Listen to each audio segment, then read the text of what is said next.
Passenger. Family. Today I read from the Book of Ninjas. First name recorded, LenonHonor. Second name, KKC. Third name, God's Little Princess. Fourth name, Black Mario 618. And the fifth name, everybody in the Cookie Crush chat. The record is complete. See her eyes shining, she's my snow bunny queen. In the winter lights, too, she's my sweet dust of cream. Touch to my nose, this love of sky is so raw. Make it move, step and I rip out of control.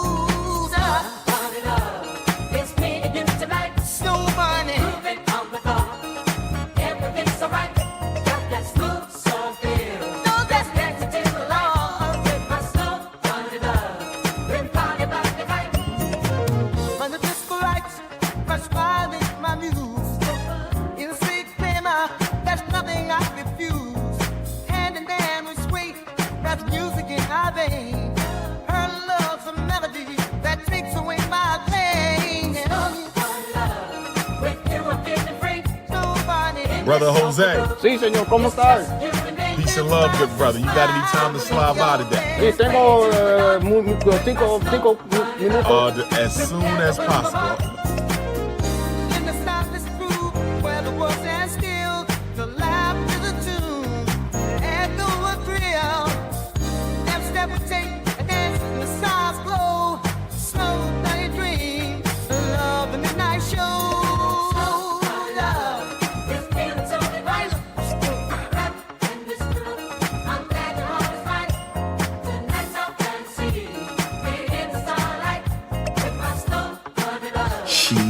Want cookies crushed.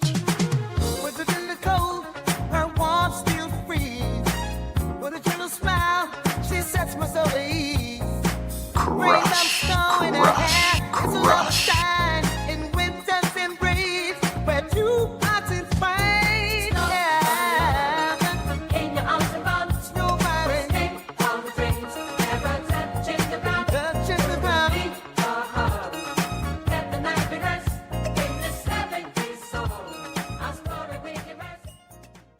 All right, welcome everyone. Thank you so much for tuning on in. Shout out to everyone inside the Cookie Crush chat. I hope everyone's doing all right. We're going to continue with our series covering the major events that took place in 2025. We're probably about halfway through at this point. Yesterday, we covered Umar's infamous fish tank video. Prior to that, we covered Umar and his oldest daughter coming out and exposed him as a deadbeat. We still have to get to the munition. We have to get through to Mary Ann Laurent when she comes out and exposes Umar. And we also have to get through where Umar is talking about how the city of Wilmington was trying to, quote unquote, sell the buildings from up under him. It's a lot more complicated than that. But those are probably the most important events that took place in 2025. So what we're going to do today is we're going to get into, I think this is the video where Umar, he starts to talk about bank accounts and this type of thing, and bank accounts getting frozen. So there is a poll question. If you have not voted on the poll, make sure you do so during this live stream. I would appreciate that. The poll question is, one moment. Okay, here it is. Yeah, I forgot to open up this window. The poll question is, did Umar Johnson lie about the frozen bank accounts? Already we have 238 votes. 95% said yes, 5% said no. So make sure you get your vote in during this live stream. Then our goal for today is 500 likes, maybe a little less than that, because we're going to have a relatively shorter show. If we get close to 500, that'd be absolutely awesome. So if you enjoy the show at any point, okay, go on and hit that like button. Okay, thank you everyone inside the Cookie Crush chat. Welcome. Let's get right on. Well, before we get into it, I always want to reiterate, this has been going on for such a long time. It's amazing. We're in 2026, just getting into 2026. And I just want to go back here in time and share this with you guys. This is from January 6th of 2010. So this post now is 16 years old. I just want to reiterate, this has been going on for such a long time. I forgot to mention this on the 6th and on the 7th. But we are now at the 16-year anniversary of Umar posting on his Facebook page promises in 2010 to begin laying the groundwork for the Frederick Douglass and Marcus Garvey Pan African School for Black boys, specializing in learning disabilities. and disruptive behavior disorders. This will be a private school, and yes, you will pay in order for your son to attend. The grand opening September 11, 2013. And here we are, 16 years later, and there is still no school. Okay. It's amazing this has been going on for this long. What's up, Black and White? Thanks so much for tuning on in. Yeah. I'm going to add a little something maybe to the intro every single time moving forward. I'll just add a little here, a little there, take this out, take that out, okay? Ann, how's it going? Ann says, hey, at LenonHonor Films and Cook Chat, we in here back in the clouds, I go. Okay, and never forget, raw cash. Yeah, that's who Umar said. He want that raw cash. That's Umar. Okay. I never heard that in my life, but he sure did say raw cash. Okay, so let's get into this, ladies and gentlemen. I think this is the video. There's two, but it's one of these two. Let's try this one. This was from July 25th of 2025. Pan Africanism, peace and Pan Africanism. Peace and Pan Africanism, peace and Pan Africanism. This is your big brother, Dr. Umar Ifatunde Oguntade. Intercontinental Ifatunde RB Jesus, coming to you live and direct from Philadelphia. I have a very important message. I'm only going to keep you about 5 minutes. I have a very important message. I'm only going to keep you about 5 minutes. Peace and Pan-Africanism to my continental Africans. Peace and Pan-Africanism to my Australian Africans. Peace and Pan-Africanism to my Caribbean Africans. Peace and Pan-Africanism to my Africans in Europe and Asia. Peace and Pan-Africanism to my Brazil and my South American Africans. Peace and Pan-Africanism to Panama and Costa Rica, my Central American Africans. Peace and Pan-Africanism to my Canadian Africans. Peace and Pan-Africanism to my New York, my Carolina, my Texas, my Phoenix, my Philly, my Jersey, my... Yeah, this is called roll call. He tends to do this from time to time. It's gotten worse over the years, but that's Umar. Maryland, my Baltimore, my Georgia, my Florida, my Arkansas, Alabama, Detroit, Chicago, St. Louis, Kansas City Africans. It's your big brother, King Kong. I need y'all to listen up. I got a very important announcement. I need y'all to listen up. I got a very important announcement. I'm only going to keep you a few minutes. This morning, I received a text message from one of my homies. He needed Dr. Umar to send him a couple of dollars. Okay, so he gets a text message from one of his homies. So he relies so much, it's ridiculous. This is one of the most ridiculous stories you guys will hear. He gets a text message from one of his homies who needs a couple dollars, a couple bucks. All right. All right. He doesn't say who the homie is. He doesn't say how much money the homie needs. He just says a homie that need a couple bucks, all right? A couple of dollars. All right? This morning, I received a text message from one of my homies. He needed Dr. Umar to send him a couple of dollars. I logged into my account just to check my balance because I haven't done so since I left for South Africa back on July 10th.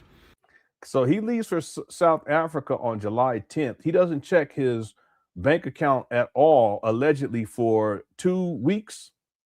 It just doesn't make any sense. Only to discover that I could not log into my account. So he tries to log in. This would be online. He can't log in online. So then I called the bank to find out what was going on. And the bank told me to enter my 16-digit card number. I did that. Okay, the bank's not going to ask you for your 16-digit card number because you're in a situation. You could be in a situation where you don't have your card and you're calling the bank. It doesn't make sense. Like they will ask for a passcode, they will ask for the last 4 digits of your social, but they're not going to ask for your. Well, I don't know. Afropunk, maybe he called EBT. Maybe EBT. That's how they do it for the EBT. I don't know. I don't think he's paying. I don't think he's trying to do the EBT. I don't think this got anything to do with EBT. All right. So are you a trip? They told me they had no record of my account. So he can't access his account online. He calls the bank. They ask him for his card number, and they say that there is no, the bank account doesn't exist. What? They had no record of my account. The bank that I've been. So the bank doesn't have a record of an account. Been with since I was a teenager told me. So this bank that you've been with since you were a teenager, you're 50 in this video at the time. So let's say you were with this bank for roughly 35, maybe, let's give grace. Well, let's say 30, 38, 32 years. And they don't have any record of your account. Any of this making sense so far, Cookie Crush chat? I mean, Umar, he lies all the time. His voice is like nails on a chalkboard. Yeah. Especially if you cover Umar for a while, it really does get annoying. Okay, it does. I ain't gonna lie, it gets annoying. Thank you, CJ. Especially when he starts lying, because you know he's lying and just keeps going and going and going, and he don't stop. He don't stop. Thank you for the super chat. Enterprise says this was a lie that started the end this year. This year. I know.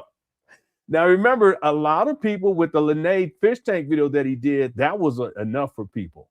And then he backs it up with this foolishness, and that's when a whole lot of people fell off. They was like, nah, this guy, he be lying. Shout out to Enterprise too, by the way. Thank you, sir, for the super chat.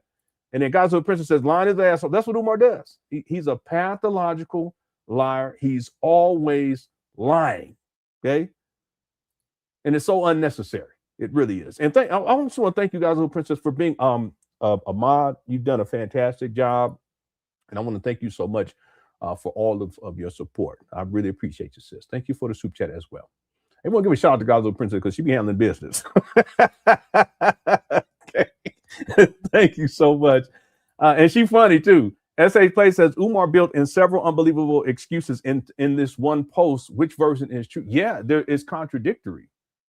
So that's where the critical thinking part comes in, because if you start asking questions about what he's saying, you realize he's actually contradicting himself in this video. And this video isn't long.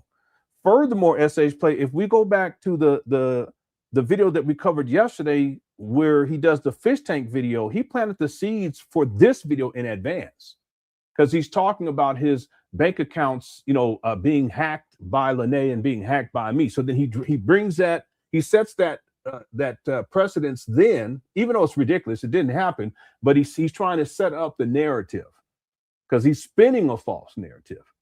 See, that's how crafty Umar is. He'll throw stuff out there way in advance, and then he'll come back to it. But the thing is, he lies so much, it all gets mixed up in the end. But him coming out all of a sudden with this bank account, frozen bank account scheme, he set this up in advance. Okay, that's how Umar is. He's diabolical in these ways. He really is. But that's where the critical thinking part comes in. If you think critically, remember what he said in that other video, like you can tie it together. You see what he's doing, and then you listen to what he's saying. What he's saying doesn't make sense. Thanks, SH Play, for the super chat. I appreciate it. And then CJ said that.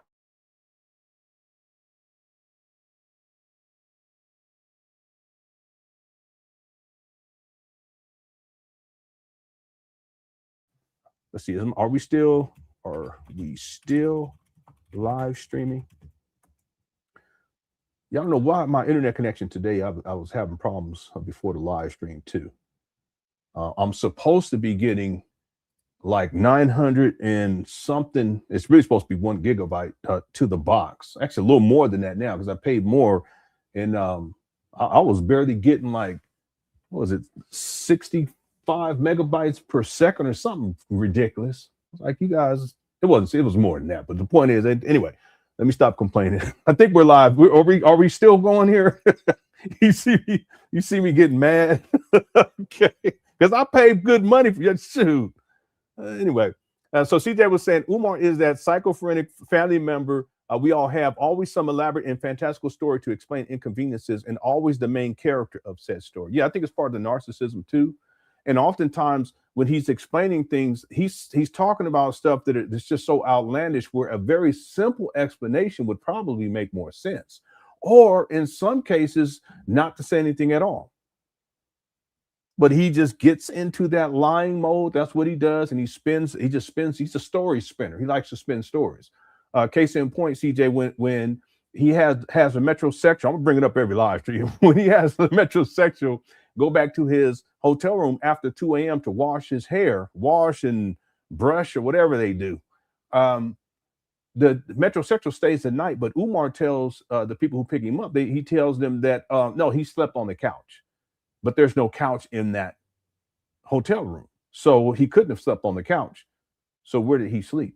Well, he slept in the bed with Umar, but Umar didn't want to tell people that. He has to come up with an excuse as to why the metrosexual was there with him when they picked him up in the morning.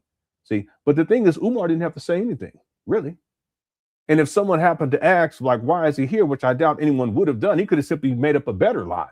He could say, oh, he had another room. You know, I booked him another room. He stayed there, and we met after, right before you guys picked us up. We met here, you know, in the parking lot. He could have done something like that. But because he's always telling these elaborate, fantastical, over-the-top stories, he goes right into lying mode. And what he says is that it was late. It got late. No, it was already late. It was past 2 a.m. When it was probably closer to 2:30, maybe 3 a.m. by the time they get dropped off at the hotel room. See, here goes the elaborate. And then, you know, got late, so he just stayed the night. Okay. And he slept on the couch. There is no couch. See? But that's Umar. See? He's a pathological liar. Thank you, CJ, for the super chat. And also, it's the narcissism, too. That's part of it. You know, everything has to be grandiose and over the top. Giannis says, thank you for all the work you do. Mr. R, you're so welcome. You are so very welcome. And thank you for the super chat, young man. I appreciate you. Kundalini says, banks ask for your account number / social security. Yeah, they don't. I'm not asked for, at least for my banking, I'm not asked for the whole, he said the card number. They don't ask for that. See, they will ask for a PIN, and they will ask for the last 4 digits of your, and in your name, of course, but anyone can come up with that. Your social security. Sometimes they'll ask you to verify your address. But the idea is that most people, well, I shouldn't say most, some people, they're not going to have all of their accounts memorized, a whole account number. So if they're calling in about that account number, there's going to have to be another way to verify that you are who you say you are, as opposed to just having your account number. So that's what that doesn't make sense. From Umar's the story that he's spinning. Plus, on top of that, he said that he couldn't find the account. Then they said the account doesn't exist, so forth and so on. Okay, all right. Thank you, Kuna Lini Crazy for the super chat. Patrick says, Lenon, spare this man, please. He's over his head. Yeah, that's a good question. Is Umar over his head? Yes. But I think he's been over his head most of his life. It's not anything extraordinary. It's the scamming part and the lying and the false narratives and the manipulation. Perhaps that's why. No, it could be one of the reasons why. I don't think it's the only reason. It could be one of the reasons why Umar lives the lifestyle that he's lived for the past. Because we got to go back, at least back to the UNIA days, for at least the past 2 decades, is because he's in over his head. He doesn't have proper guidance, not because there have been people there to attempt to guide him, because there's been elders in the Black conscious community that just reached out to Umar. I think it's because of Umar's narcissism, and he's always burning bridges. He thinks that he's the Black Christ. Who can tell him anything? So I think that it's possible, and I don't know this as a statement of fact. I'm kind of hypothesizing here that the reason why Umar is engaged in the type of behavior that he's been engaged in for at least 2 decades now is because he's in over his head. He does not know how to function in society. You know, he doesn't know how to function in a lawful society. I should say it that way, where there are boundaries and restrictions and how you should behave. He doesn't have that within him. And then he's unwilling to accept guidance and structure, right? That's why he's all over the place. He doesn't want people to tell him anything. He believes he knows everything. So what's happened, in my opinion, and this is what I'll say as a statement of fact, that in his life, as time has progressed, because he's been in over his head, he doesn't take counsel. He doesn't take direction. He believes that he's the Black Messiah. He's the Black Christ. He's narcissistic, that no one can tell him anything. And so as a consequence, it gets worse and worse and worse and worse. And 2025 was an excellent example of that. Right? Now, when it comes to sparing Umar, I'm not here to spare Umar because he's done a lot of damage in the Black community, far beyond what most people realize. Again, I've said this first. I've talked with people offline. I mean, I've talked with people online that I haven't shared their stories publicly. He's done a lot of damage, and he continues to do a lot of damage. And I think that he needs to be held accountable, right? Yeah, can't do it. You know, he's tried to intimidate me. He's tried to bully me. He's called me all types of horrible names. You know, he said that I was a pedophile. He said that I was gay. The list goes on and on and on. I don't want to rehash, but no, he will not be spared by me.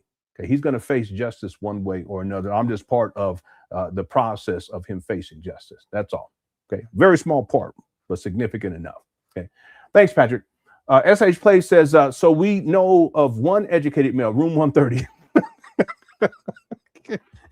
So Umar, he hasn't educated not one black boy, but we ain't gonna get into room 130. Matter of fact, let me pull that. I'm not gonna play it yet, but I forgot to put it on deck. I should have it ready before each show.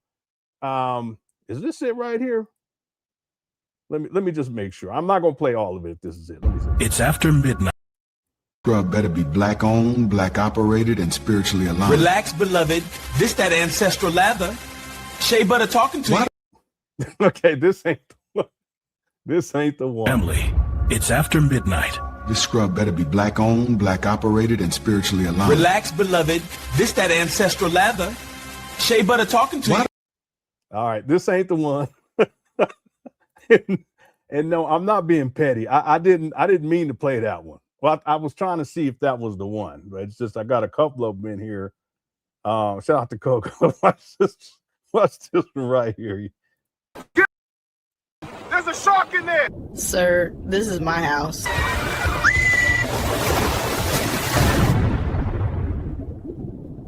Meet me on the sand. Manjo. Okay, I'll find it as we progress. I gotta have it. Oh, that was you? That was Black Mario did that one. Shout out to Black Mario. Okay. I think I got to all the super chats. Thank you all so much. Well, that room 130 ain't gonna never go away. Okay, so let's get back to the video. Umar, he's spinning narratives and he's lying. Let's go. Had no record of my account. So then I called the bank, and the bank told me that my What do you mean? And then he called the bank? I thought he already called the bank.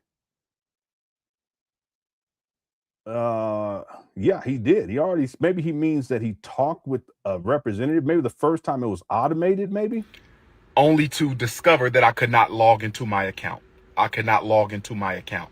See, I'm assuming that this logging in is over the internet. He needed Dr. Umar to send him a couple dollars.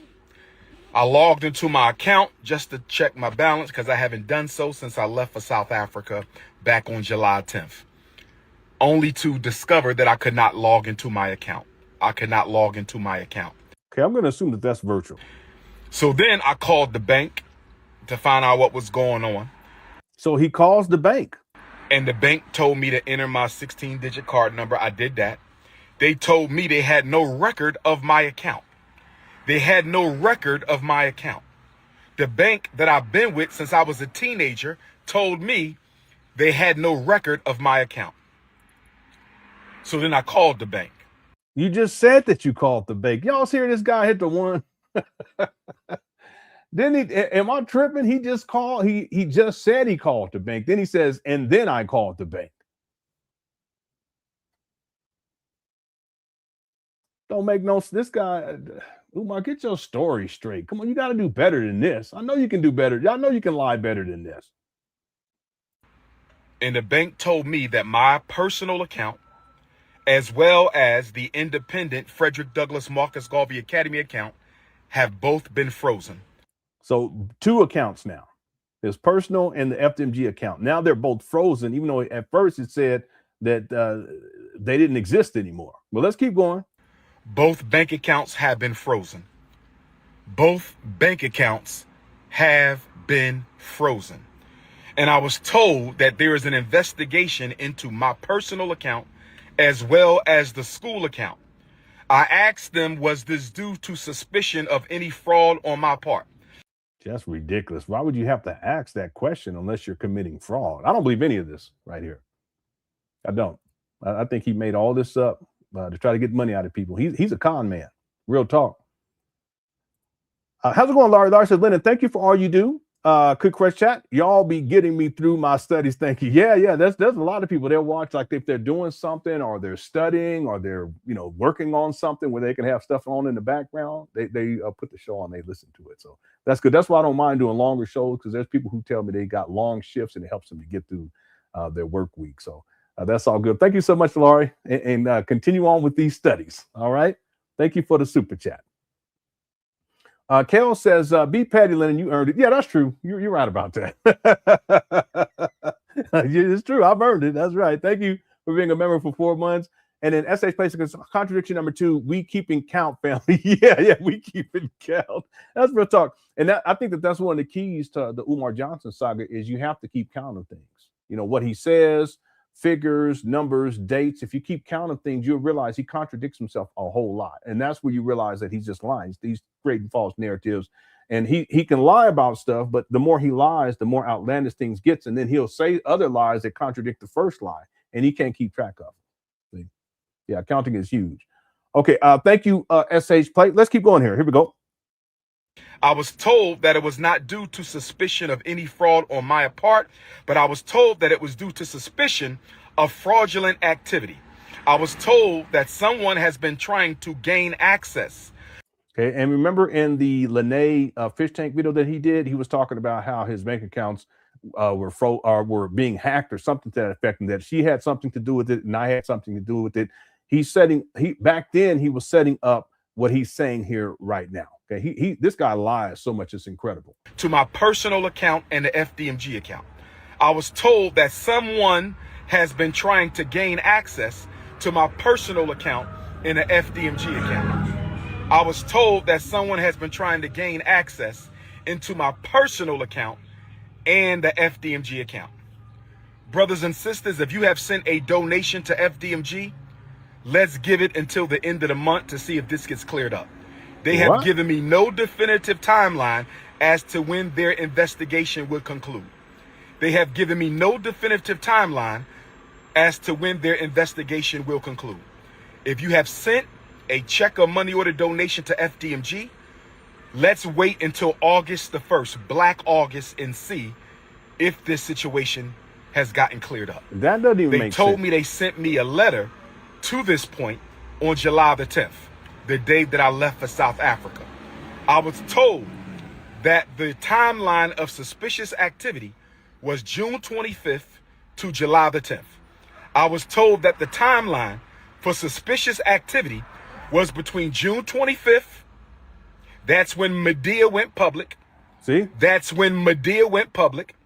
Everybody knows who Medea is. See, that again, he's trying to tie all this back to the allegations in the fish tank video. But the other thing is that if there's some sort of suspicious activity on your bank account, a bank, they're going to contact you directly right away, because sending it in the mail is going to take longer. That's why it doesn't make sense what he's saying here.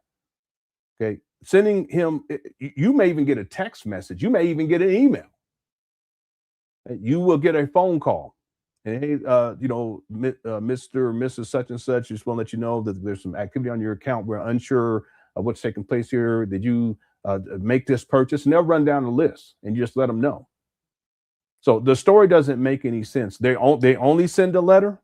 And again, letters take time to get to you, whereas a phone call is direct, an email could be direct, or a text message could be direct. The text message could simply say, please contact us. We have some concerns about your account. Right. But Umar, him and his stories, that's what it comes down. He's a storyteller. That's what he does. CJ says, for someone as well traveled as Umar, it's astounding that his worldviews and mannerisms are still stuck in North Philly. Yeah, but the thing is that Umar is who he is. Who he is. That's why I said he's basically he's a bum from Philly. Like, in essence, that's what he is. He's a homeless bum from Philly. Okay, he has the gift of gab. He's managed to manipulate himself into a position within the Black conscious space to where there are people who see him as a legitimate Black leader, but he's not. He's crafted an image of himself online. It's all virtual, that he's a school psychologist. He's not. That he's a school principal. He's not. That he's a child psychotherapist. He's not. And what I'm saying here is statements of fact. He's none of those things. right? So what has happened is with Umar is that people's perception of him is based upon his internet persona that he's kind of presented to the world. But ultimately, he's just a bum from Philly. That's all. You know, it reminds me of Dempsey Spears. Dempsey Spears, he used to get online and he used to pretend as if he was this big boss. You know, he's this great psychologist and he has all these businesses and you know, he's doing all these great things. He would demean his chat room. He called him the Broke Brothers chat room. The whole time he's scamming $4 million, Medicaid fraud. It's a 9-count indictment that he's facing right now. Medicaid fraud and aggravated identity theft. This guy, he was billing using former associates' ID information. I don't know what the exact thing is, right? For Medicaid or Medicare, whatever it is. And they had long gone on, but he still had their information. So he was using, that's the identity theft. He's using their information to bill people upwards. It came out about $4 million. And some of the people that he was billing, they were already dead. But online, he presented himself as this great, you know, therapist, that he had it all together. He was a businessman. He used to call me a bum. Yeah, there was a time I was a bum. I was struggling. I get it, you know.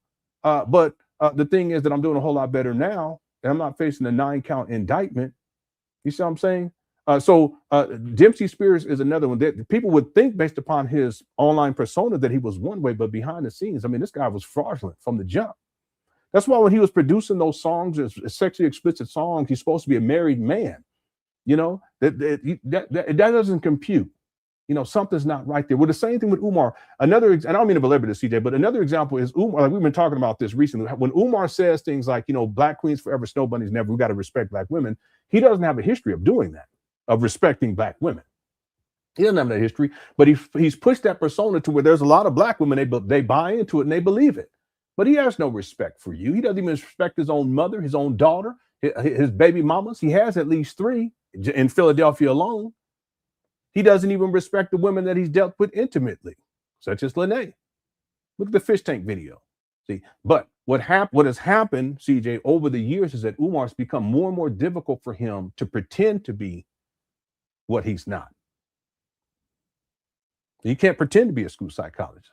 Some people still buy into it. I don't get it, but you know, most people they tell this guy he's a bum from Philly. Anyway, that's why his worldviews and his mannerisms, his behavior, even the SETI rant, going back a decade ago almost. It was a decade ago, even in the SETI rant, right? That too, though, him trying to be this fake thug from Philly, Umar, he not built like that. His daddy said it too. He's like, he's trying to be a fake thug. And I don't appreciate his daddy doing what he did to Umar coming online, but he was telling the truth because he knows that Umar wasn't raised in the streets like that. He knows that by the time that Umar got into the 9th grade, he was shipped off to a boarding school where everything was provided for him. And it wasn't in North Philly. Food, clothing, lodging, education, everything is provided for him. It may be that one of the reasons why Umar is the way that he is today, where he wants everything, he has a sense of entitlement because everything was provided for him, starting in 9th grade in around the age of 13. See, anyway, I can go on and on. Umar, he's a total hypocrite in these regards because he has all these expectations for black people and what we should do and how we should be behaving and how we should carry ourselves. But look at how he behaves. Look at his mannerisms. Look at his worldview. It's antiquated and backwards, real talk. Okay? But that's because Umar, at his core, he's antiquated and backwards. Right? Okay, thank you, CJ.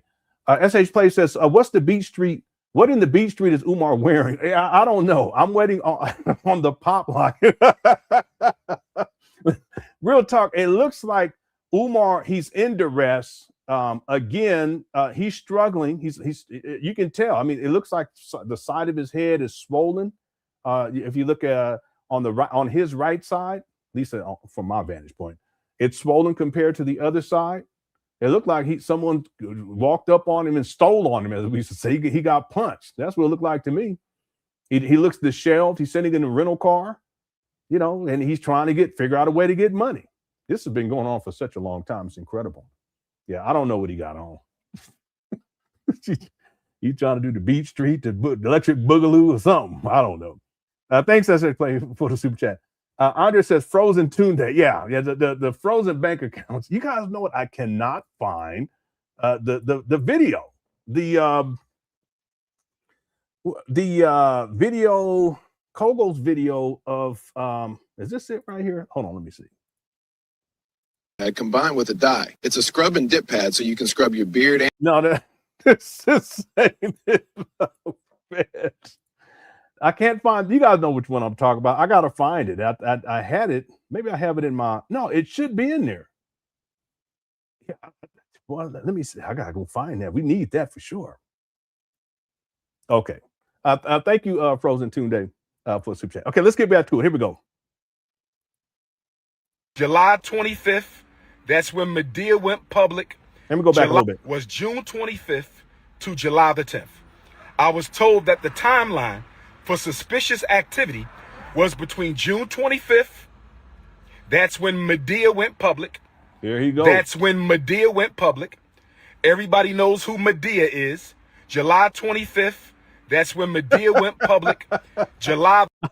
I'm looking for it right now. I'm really looking for it. I'm going into my email because Kogo sent it. I'm trying to see if I have it in there. The 10th, that's when I left for South Africa. July the 10th, that's when I left for South Africa. So y'all know my Yeah, his audio goes out. By the way, let me just give you guys a little more context. He was in South Africa, and that's what's amazing about this is that he don't handle business. He was over there, playing cosplay and looking goofy and dancing and stuff. Hold on one second.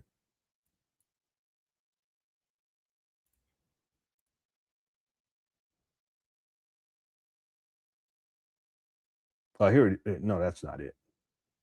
I'm getting closer. Let's see. Yeah, here it go right here. Let me play this for you guys. Oh, it's not letting me do it. Yeah, because I have to put it in Handbrake because it's using a different codex. Anyway, let me let it play. I thought I did that already. Anyway. South Africa. So y'all know my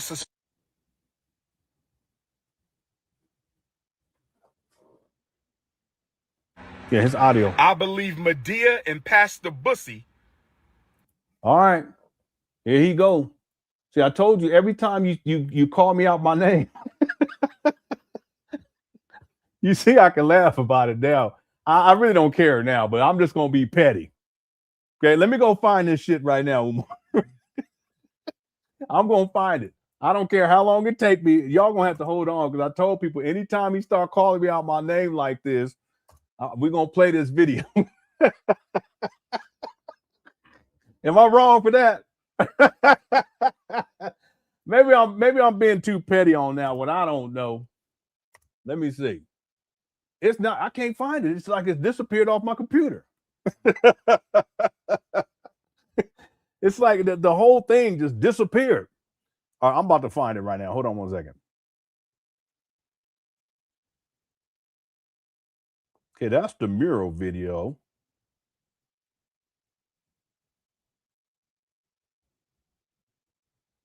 Where did this thing go? It's amazing. I usually could find stuff right away. Oh, let me look in the because I do have a folder here. It's got to be in this Kogo folder. That's probably where it's at. Yeah, let's see. Yeah, it's in here because I know it's in here. The reason why I know is because I did some editing with it the other day. I just got to look for the length. It should be the longest one or one of the longer ones in here. Yeah, this should be it right here. If it's not this one, it's the other one.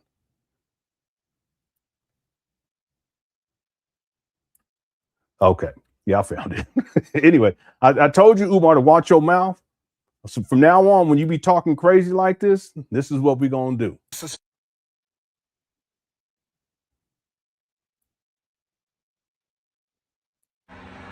I believe Medea and Pastor Bussy were fraudulently trying to get into my account. Here we go. You're going to learn today, Umar.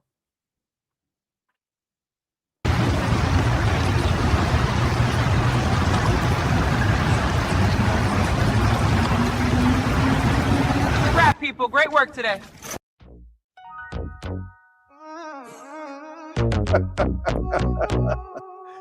Let's go.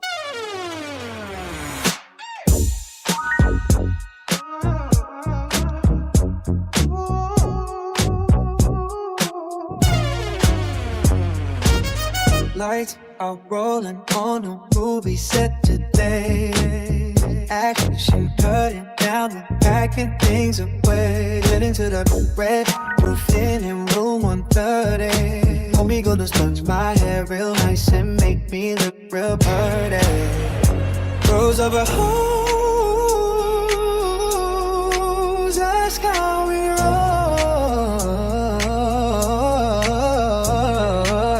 Turning down the heat, you know where we meet. At the red roof in room 130. My guy gonna do my hair and make me look real pretty. Ain't no couch where he can sleep, but the bed real sturdy. So come and stay the night in room 130. Drink so big they barely fit the silver screen. Director yells, heard as we end another scene. Red roof nights with me and the homie B. Sponge my hair all night, probably won't get no sleep. Rose over hoes, that's how we roll. Turning down the heat, you know where we meet. At the red roof in room 130. My guy gonna do my hair and make me look real pretty. Ain't no couch where he can sleep, but the bed real sturdy. So come and stay the night in room 130.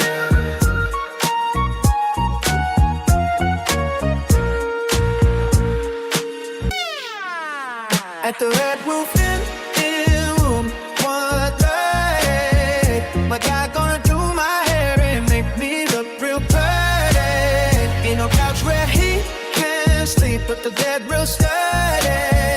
So come and stay the night in room 130.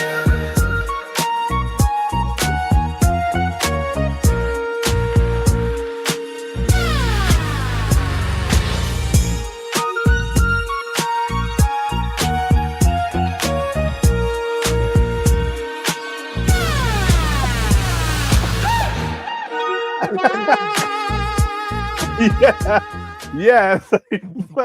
You right. I say play. It's Red Roof. You need to sponsor this. Listen, Groove Lounge. He's been away a while. He said, he said, what the world just happened? All right. So Umar, every time, okay. All right, that's petty, but you know what? It's 2026. We're gonna do what we're gonna do. Here go Dempsey Spears' goofy ass. By the way, this is from March 25th. He had Umar's daddy on. Hello. We're not here to deride them. Huh? We're not here to deride them. No, we're not here to do it because we're gonna talk about really just.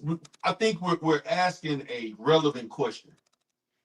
We're asking a relevant question. What is the conscious community doing for the Black community? Or what has been their What they built? What has been their accomplishments The accomplishments. since their inception publicly as quote unquote The conscious community to today. So guys, this is Again, we have one person who's a deadbeat daddy, okay, Jamal, and then we have another person who's recently been indicted, 9-count indictment for aggravated identity theft and Medicaid fraud. But this is Dempsey right here. D. Durrell. I am here, guys, with Jamal Johnson, the father of Umar Johnson. He is here in H-Town. We're going to have a intellectual conversation. And we need answers because these people who come online claiming that they doing this, they building this, we're helping the community. And so as we had a discussion today, as we admit, we want to know what has the conscious community done for the Black since their inception. What have they built for the Black community? So, and again, Dempsey, he was on talking about how he was a Pan Africanist and he's doing all these great things. Meanwhile, he's scamming, okay, big time. Okay, he's going to face some jail time. I'm talking prison time, fed. Anyway, I'll pull. I haven't watched that whole video. People have covered it and told me that they bring me up and talk shit too. But it is what it is. Okay. Okay, let's get back to the main video. Here we go. And if we out that's the case, they will be sued and possibly arrested because fraudulently trying to get into my account. And if we find out that's the case, they will be sued and possibly arrested because fraudulent activity on a bank account is a federal offense. Fraudulent activity on a bank account is federal offense. Fraudulent activity on a bank account is a federal offense. Again, June 25th to July 10th is the period of suspicious activity. That is from the time Medea went public and I left for South Africa. Between the time Medea went public and I went for South Africa. So brothers and sisters, if you want to make a donation to FDMG, you must send it to PayPal. Hold off on the checks and money orders until the situation is resolved. Hold off on all FDMG Academy money order and check donations until the situation is resolved. If you want to make a donation to FDMG, send it through PayPal. Right? PayPal.me/FDMG Academy. PayPal.me/FDMG Academy. PayPal. So he needs money bad. Me/FDMG Academy if you want to make a donation to the school. Hold off on checks and money orders until we find out what the hell is going on. The bank is investigating the fraudulent attempts on our account. And it takes, based upon my memory, based upon Umar's story and my memory, it takes about a month for them to finally resolve this issue to where he has access to those funds. But I'm gonna tell you what I think took place at this time, because Umar, he wasn't paying bills associated with these abandoned buildings going all the way back to when he acquired them in 2019. And some of you guys remember this. What ended up happening was that there was someone who sent me paperwork that was posted on the door of these abandoned buildings. And I'm going to pull that up here right now. I broke this story and it was huge. A lot of other people covered it. And this is what was posted. Right. Okay, let me read it off here. It's difficult to read, but look, notice it says August 25th. Excuse me. This is when it was filed. But just because it was filed later, because the video that we're watching now is from July 25th. So July, August. This is the excuse me, is that right? Yeah, August 5th. So we're watching a video from July 25th. And then this is posted roughly 10 days later. Okay, it's about 10 days later. But Umar knew this was coming down the line because they have been contacting him for years about this. So this is why Umar, if we go back to the Lenon fish tank video, he knows that this is coming down the line. He's trying to prepare a narrative so that he can get money out of people so that he can get this paid. Okay. Now I'm gonna struggle to read. Actually, I typed this out someplace. I would have to go find it. It's inside of my main document for the Umar Johnson timeline. But if you guys don't mind, I'm going to try to read it just off of here. Where are my glasses?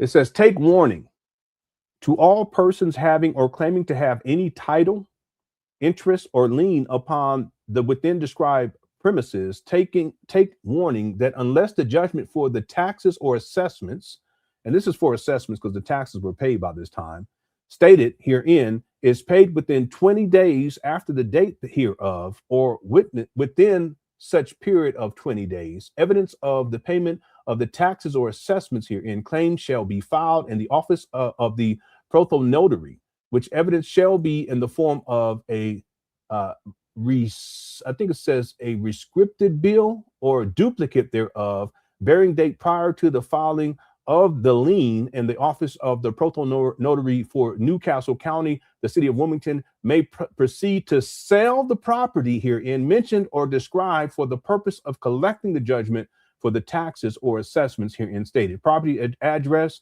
and this is for the I think this is for the larger building. I could be mistaken, but 610 East 17th Street. There were two of these posted on opposite sides of the street. Okay, so there's two of these. 610 East 17th Street, Wilmington, Delaware. Tax parcel number, and it gives a parcel number, water and sewer account number, And then person in whose name the subject property is assessed, Frederick Douglass Marcus Garvey RBG Leadership Academy Inc. Now it doesn't show Umar's name because technically the property is not owned by Umar. It's under this corporation, Frederick Douglass Marcus Garvey RBG International Leadership Academy, if that makes sense. All right. But he does have an interest in that corporation, right? So taxes, you see there's nothing next to the taxes, and then water and sewer charges, December 19, 2016 to December 30th, 2024 through May 28, 2025.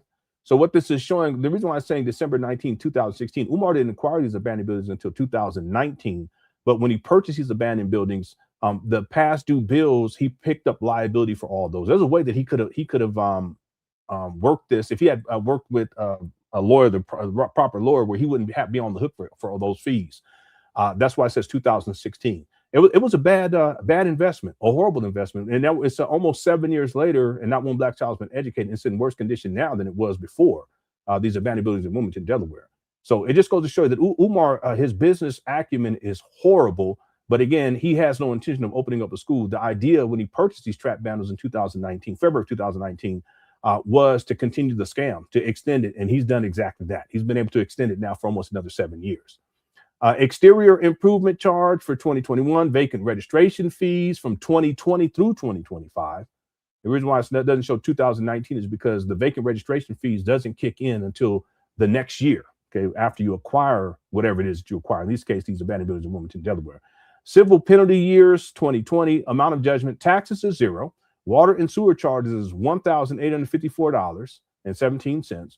Exterior improvement charges is $156.60. Vacant registration fees is $15,500. Civil penalty charges is $300, plus interest and penalties, title search costs, protonotary fees, and sheriff costs and fees. Principal amount as of clocked in date total $17,810.77. And this is, I believe, this is just for this side of the street. Memory serves me correctly. Yeah, I should pull up my document. I have it all in there. Anyway, this is why Umar, he's in dire straits, because he knows this is coming down the line. Just because they posted 10 days after he does this video doesn't mean that he didn't know about this in advance. He's known about this for years, in point of fact, that it could get to this, and it got to this. Here's the second page. Let me just show this and we'll move on. Yeah, so you can see Frederick Douglass Marcus Garvey RBG Leadership Academy in the Superior Court of State of Delaware. The assessment rolls and records of the city of Wilmington show the following: the tax parcel number of the real property, et cetera, et cetera. The water and sewer charges assessed. I got other paperwork too, but we'll leave it right there. So that's why Umar, he paints this narrative about his bank account getting hacked in the video that he did, the fish tank video. And again, he knows that this is coming down the line. He tries to plant that seed in the fish tank video in preparation of this video, because the clock is ticking, right? It's coming right. It's right around the corner. So he has to figure out a way to figure out a lie that he can use to manipulate people to send him money. By the way, the Lenon fish tank video, that was on July 9th. Okay, and that's when he first starts talking about his bank accounts being hacked by her and by me for whatever reason. And then the video we're watching now is from the 25th, July 25th. Right. So we're talking 16 days later, about, let's just say 2 weeks later, a little over 2 weeks later, he does this video. But that's because he knows what's coming down the line. Right. All right. Umar, he's something else. He really is. Okay, let me see here. ACDT says banks will not divulge that they're investigating the account that they've frozen. That's called tipping off and violates AML regulations. Former compliance officer, you would know. Yeah, and you're right. It wouldn't make sense for them to divulge information about an investigation. If there is some sort of an issue with the account, they would probably notify. In this case, they would have notified Umar. But if he's the one that's being investigated, they wouldn't divulge information. That's what I'm saying. For him to even ask that question, well, you know, is basically saying, is it me? They wouldn't provide any information like that, because it's an active investigation, and the investigation wouldn't take a month to figure all this out. But based upon the Umar's timeline and what he says, It takes them about a month to clear all this up. To be honest with you, I don't. I believe that Umar made this all up. He made this whole story up. I don't think that there's any legitimacy to it whatsoever. I think it's just a ploy to get money out of people. It's a scam. That's why he's not just asking for FDMG money. He's asking for money for himself because he needs money. See, here's the thing. If Umar just came forward and said, hey, listen, we got all these bills that's due, and it's 17,000. That was just for one parcel. The other parcel was similar to that. I just can't remember the exact figure right now because it's been a while. If he had come to the people and just explained that, yeah, he would have been criticized, but he wouldn't have to be lying like this. So the total for the past due bills was $38,388.22. But instead of him saying, hey, listen, we got these past due bills, they've been, and being honest about it, and they've been accumulating since I purchased these trap bundles. There's also bills that were present before I even purchased them. But when I purchased these trap bundles, I didn't get those cleared, and I'm on the hook for those.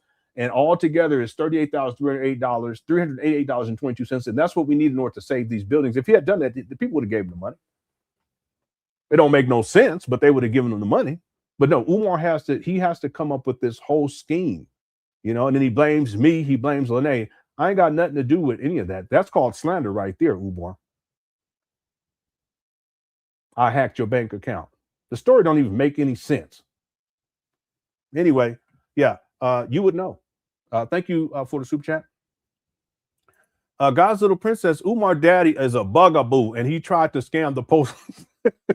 Listen, I don't want to get into that, but I know what you're talking about, okay? Because I've referenced it a couple of times, but for me, I think it's not that it's beyond the scope. I just try to give some grace. That's all. That's all I can say. Yeah, but you're right. You're absolutely right. Because I mentioned that a couple of times. Yeah, I sure did. Yeah, I've researched Umar, his dad, other family members, and there's a lot that I know. But I think there's stuff that I think it would be going too far. You know, because my main focus is on Umar, right? But if Mr. Bugaboo, you know, and truth be told, I think that I could legitimately say that if I brought out that information, other information that I have, that I would have good cause to do it. But I try to be provide grace, you know. Yeah, you keep running your mouth. Let me stop. Thanks, guys, little princess, for super chat. But I know exactly what you're talking about. Javier, this was from earlier, said Umar Johnson blocked me for sending him a check for $1 billion under the name the Prince of Pan Africanism. Because he wasn't able to cash it. He probably saw that check and was like, yeah. His eyes probably got real big. It was written out to the Prince of Pan Africanism. Yeah, he'd have a hard time cashing that bad boy. But I bet you he was excited. Well, okay. SH, yeah, Red Roof Man. Yeah, they should sponsor the show. Right? Yeah, it's excellent song. It's AI Kogo did that. So shout out to Kogo. He did a fantastic job. Fantastic job. Thank you, TJ. CJ says his life is the proverbial car crash you can't look away from. Yeah, it's like a train wreck. It really is. And I think part of the well, it is sad because ideally you would think that someone would elevate and do better in life, because those stories are inspirational. Umar's not an inspirational story at all. If you look at his life, okay, he had a difficult childhood. Okay, many of us had difficult childhoods. We can't use that as an excuse. But at the age of 9, yeah, he is separated from his mother. He has investment issues. He's separated from the family. He even said that he was like an outcast at a certain point, right? His daddy had a lot to do with him being shipped away, even though his daddy wasn't in the home at that time. And he shipped away from 9th grade through 12th grade. He sent off to a military academy, and he doesn't have much interaction with his family members. You know, it's military. Everything is regimen, strict. But then everything's provided for him. Okay, he's not out in the streets. He ain't dealing with the streets and nothing like that. That's not Umar's experience. And then when he graduates, He goes into college and he spends the next 20 years in higher education pursuing different degrees. And so let's go with Umar's lie that by the time we get to 2012, he has 6 degrees. He has 2 undergraduate degrees, one in political science, the other in psychology. He has a master's in psychology, a master's in educational leadership, and a master's in something else. I can't remember what it is. And then a PsyD, then in psychology. Okay, you would think that he has everything that he would need to be successful in life from an education standpoint, right? That he would be able to maintain a stable job in his selected profession. He gets certifications too, as a school psychologist and as a school principal. So why is it that Umar, and here we are in 2025, when we were in 2025, and he's still begging for money like a bum from Philadelphia? Well, because it's a proverbial car crash. It's a train wreck. But again, Umar can't blame anyone else because he's had everything that he needed to be successful in life. Okay, does it mean that everything is perfect? No. Does he need help? Yeah, but he needs more mental health than anything else. Physical too, but mental health. But he believes that he's the Black Christ. So what can you tell him? Yeah, it is. It's a car crash, right? And it just keeps getting worse and worse and worse. Thank you, CJ. User 225 says all these legal threats, yet only he's caught up. Yeah, that's a statement of fact that Umar, because he's been threatening legal stuff for years dealing with me, because sometimes it's coded because he don't say my name. But look at where Umar's at legally. You know, I could actually, if I wanted, Umar, he ain't got no assets anyway, but if I wanted to, I would have a good cause to sue Umar. I can go back to when he doxed my personal information. Yeah, I can go back, him calling me gay, him calling me a pedophile. Yeah, I could. You know what's interesting? He says stuff that I slander him. I've never slandered him, but he slandered me. He said that I cyberbully him. Go look up the definition of cyberbullying, Umar. You so stupid. I have a degree in cybersecurity. You don't know what the fuck you talking about. Let me show y'all something right quick. Watch this.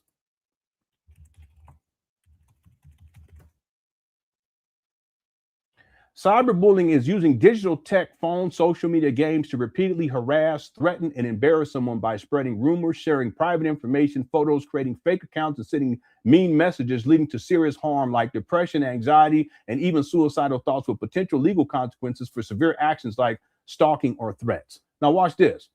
Using phones, social media, games. You guys know that I've had Umar Johnson followers call my phone.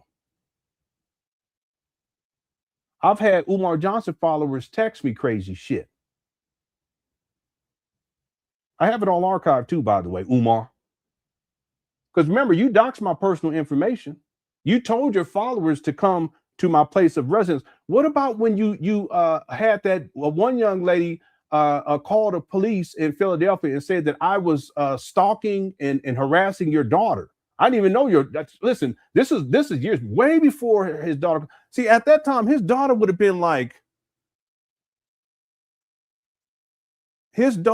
been about 15 years old, maybe 14 years old. What the fuck? You guys are all out your mind. Okay.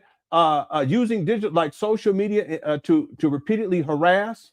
Okay, I've gotten harassment from Umar Johnson followers for years now. And let's look up harassment too, by the way. Harassment is unwelcome, offensive behavior that demeans, intimidates, or threatens someone, often based on protected traits like race, sex, or disability, creating a hostile environment or causing distress. It can range from subtle comments to stalking with legal ramifications if severe pervasive, especially in employment, often involving power dynamics, et cetera, et cetera. Now, do I clown you? Yeah. But I'm not harassing you, Umar. Okay. I'm not reaching out to you. Have you reached out to me? Yes. Have your followers reached out to me? Yes. Have your cult members reached out? Yes. To repeatedly harass, threaten. Have I ever threatened Umar?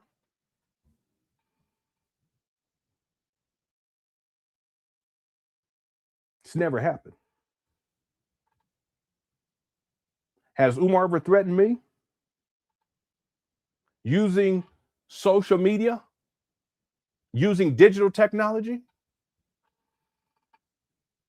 Yeah. Pull-up team and the ski mask club and telling his followers to come to my residence, doxing my personal information, doxing my wife's email address, telling them to see that's using digital tech to repeatedly harass. See, harassment, like if unwanted, if someone tell you to stop, but you keep doing it, now it's harassment. That's you, Umar. And they did. They emailed her. And I told her not to look at them. I set up a folder on the email, and I said, just take it and put it right there in that folder, and we have it all archived.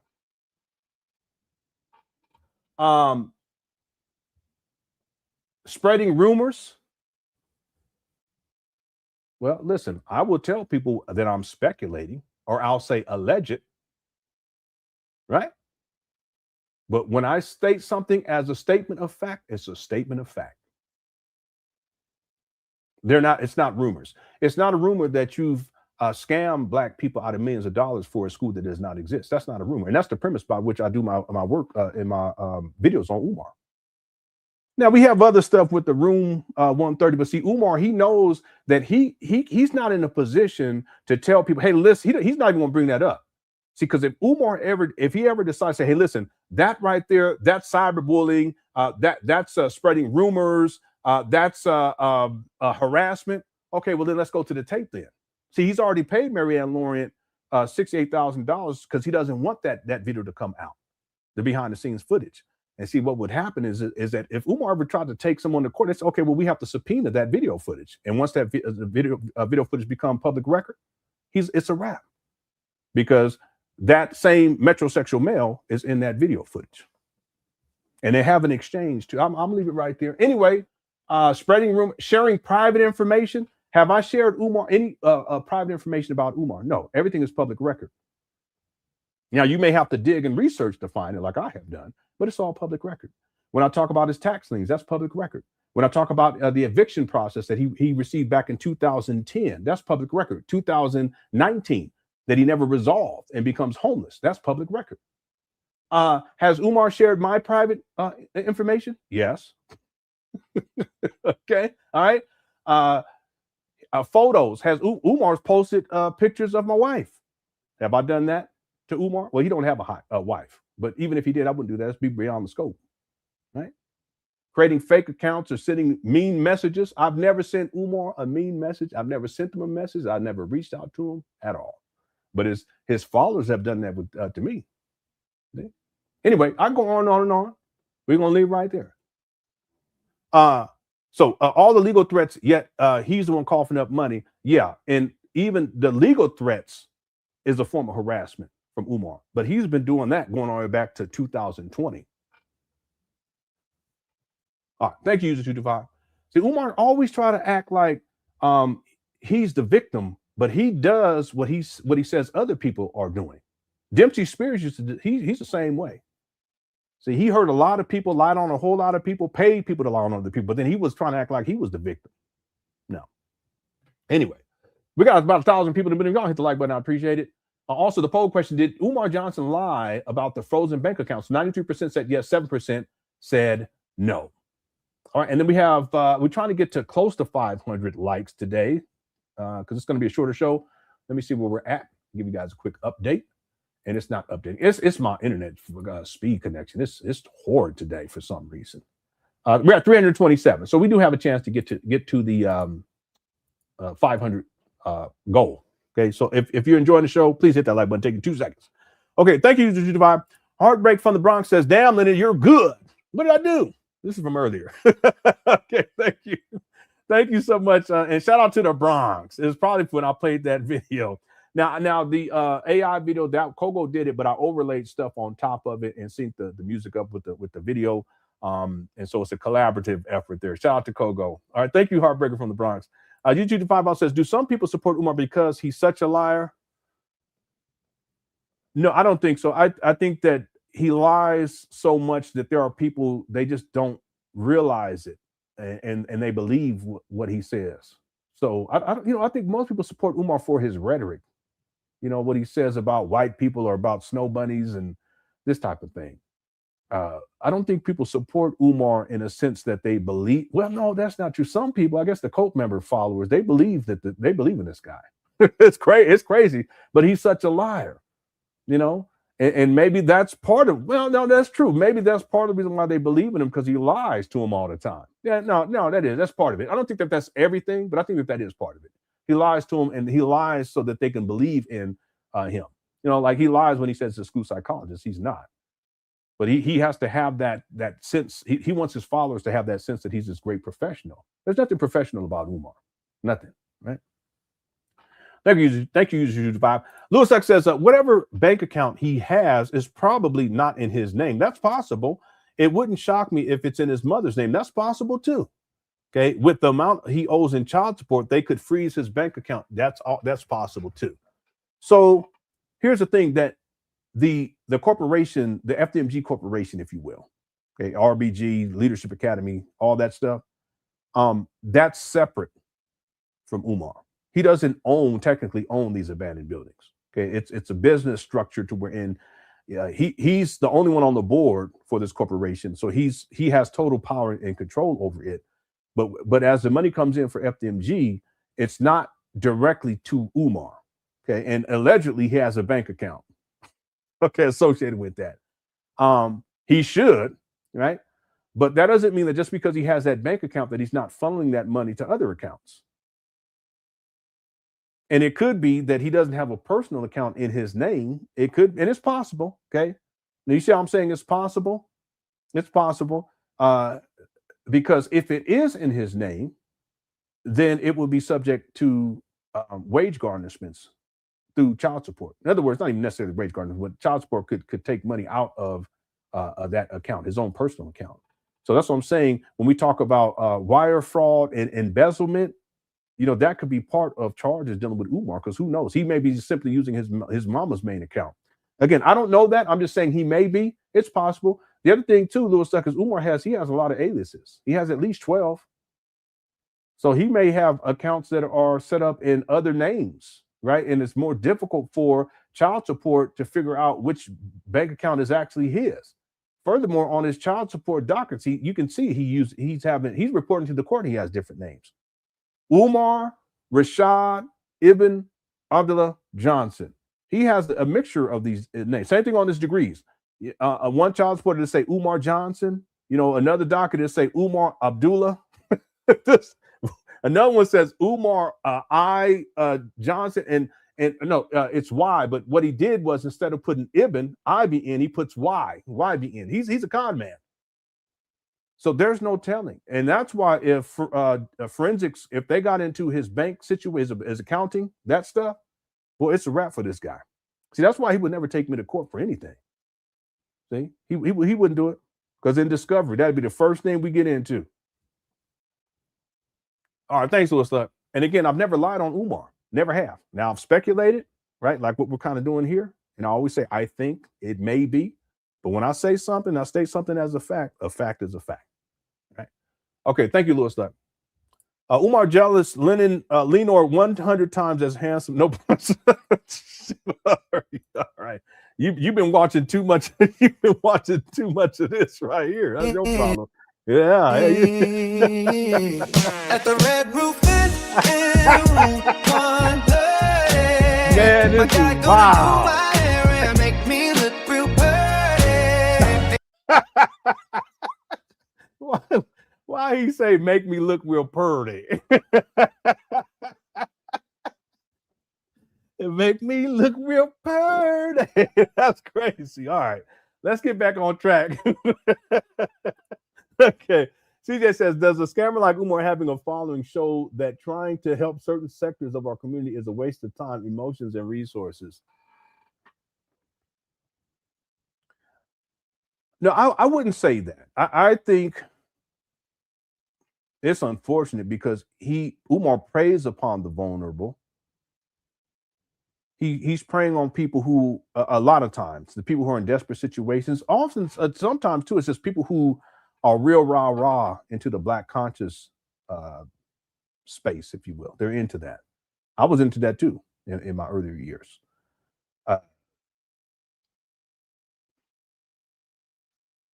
I don't think that it's a waste of time, emotions, and resources. I just think that Umar, he recognized early on that he could exploit sections of our community who are in dire straits, who are struggling, or who are looking for something to believe in. But that's something that I think cult leaders tend to do anyway. It's a cult leader dynamic, cult personality. More than anything else, I think that that's the cult dynamic of this. It's unfortunate, but it doesn't mean that we shouldn't seek to help certain sectors of our community. I look at what I do in terms of exposing Umar as part of that. And there are people in the chat room right now who used to follow Umar. Hit the one if you want to. But but then they've done some critical thinking. They've done some investigation. They've done some research. They've seen videos that I've done and other people have done, and they realize, wait a minute, this guy is not who he says he is, and he's conning people, and he's taking advantage of Black people, and he's been doing it for a long time, really long time. So, and that's just, I don't think it's a waste of time. I just think that what Umar has done is he's targeted vulnerable people, and he's exploited them to an extreme a level to where, and he's received millions of dollars. It's got to be close to $3 million, somewhere around $3 million at this point. And not one Black child's been educated. Remember, his promise from 2010 was to open up the Frederick Douglass and Marcus Garvey Pan African School for Black boys, to educate them. That's the promise that he made. And he says, yes, you will pay in order for your son to attend, but he hasn't fulfilled that promise. Again, this post right here is now 16 years old. So it's unfortunate. Okay, but Umar, he knew what he was doing. He's been at this for a long time, going way back to the UNI days, even when he was in college as the Black Student Union president. He's been at this a very long time. Okay. All right. Thank you, CJ. I just don't want people to, and thanks Rosetta for gifting a membership. Whoever received that membership, make sure you thank Rosetta. I don't want people to get discouraged because there are people that we can help. And there's people that I've helped through doing these Umar Johnson expose videos over the years.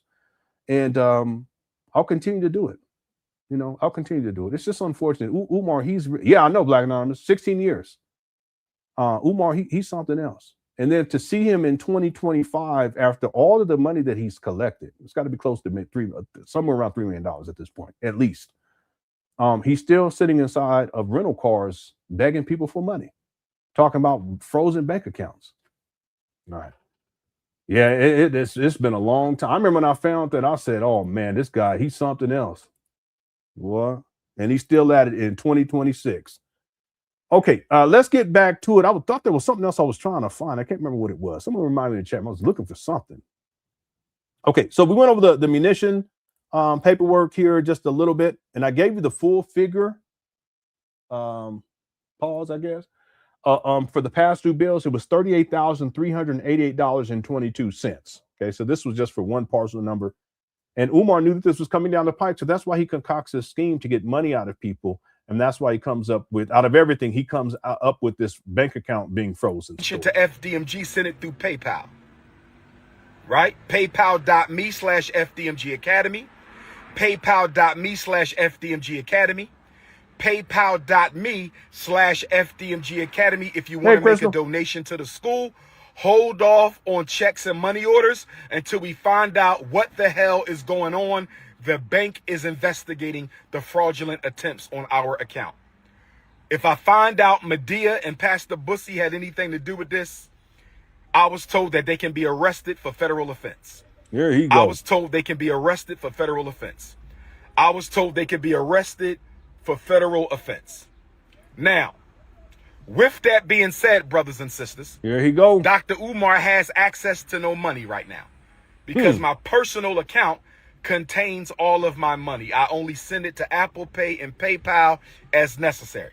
So the Prince of Pan Africanism, for the first time in my life, is without any digital currency. This is so crazy. For my loyal supporters out there, if you can spare a few dollars so I can take care of I'm Queen. sorry. I have to go back here. Watch this. Watch what he says. I was told they could be arrested for federal offense. Now, With that being said, brothers and sisters, Dr. Umar has access to no money right now because my... Okay, why wouldn't you have access to no money? It doesn't make any sense. Use a credit card.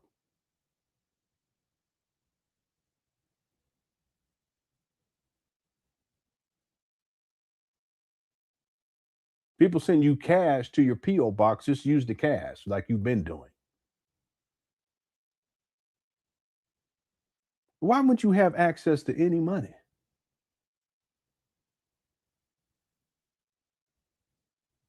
You should have some cash on you anyway. You don't like if you have, well, you got a man purse in your little purse with the chicken guts and shit. You should have some cash on hand just in case.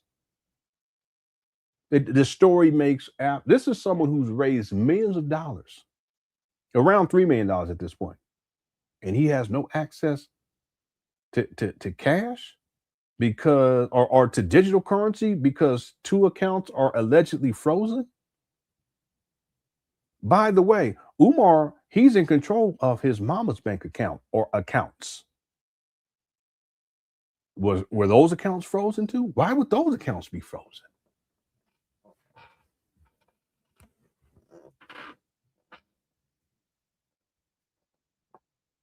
Why don't you just dip in on there until you get this shit cleared up and then, hit it back? Pause. No Diddy. Does that make sense? Just take some of that mama money, put the mama money so you can eat. And then once this gets cleared up, you put the money back into the mama account. This guy, it don't make no sense. Personal account contains all of my money. I only send it to Apple Pay and PayPal as necessary. That's crazy. All of your personal money. So the Prince of Pan Africanism, for the first time in my life, is without any digital currency.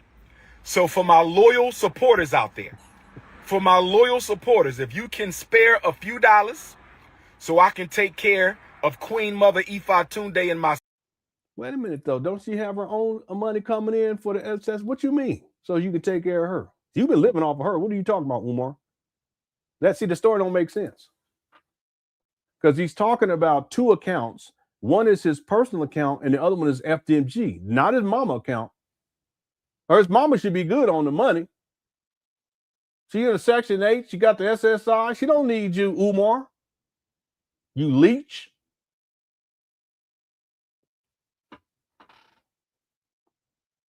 That's so ridiculous, and it's a shame. You should be ashamed of yourself. Yeah, my account was hacked for ID theft. They didn't freeze it. They just sent me a new card. It happened to me too before, a couple of times, maybe 3 or 4 times over these many years. That's what happened. Sometimes if there's been a couple, not a couple, but a couple, 2 times where over the decades, they said, yeah, we had a cybersecurity issue and there were passwords that were compromised. You have to change your password and we're going to send you another card. And it's not just me. It's a whole gang of people. You guys ever get one of those letters? It could be 10,000, 20, 30, 40,000 people. And they got to do it to stay current with their cybersecurity because there's regulations for processing credit cards when it comes to cybersecurity. And processing cards, not just credit cards, it can be debit cards or whatever. Some of y'all know what I'm talking about. I wrote a paper on that. I got an A on it. Okay. Anyway, what they'll do is they'll send you a new card and they'll tell you to change your password.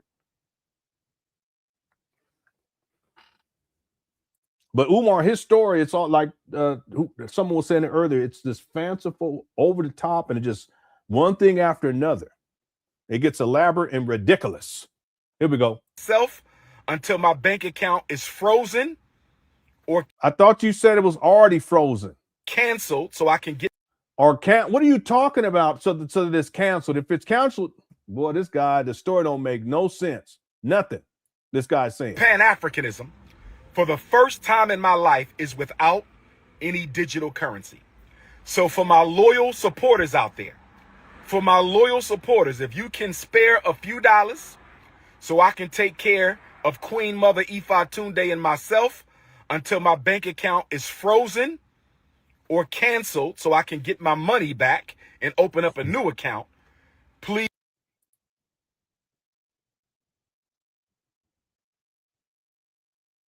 The money should be insured anyway, Umar. What do they call that? FDIC or some shit like that?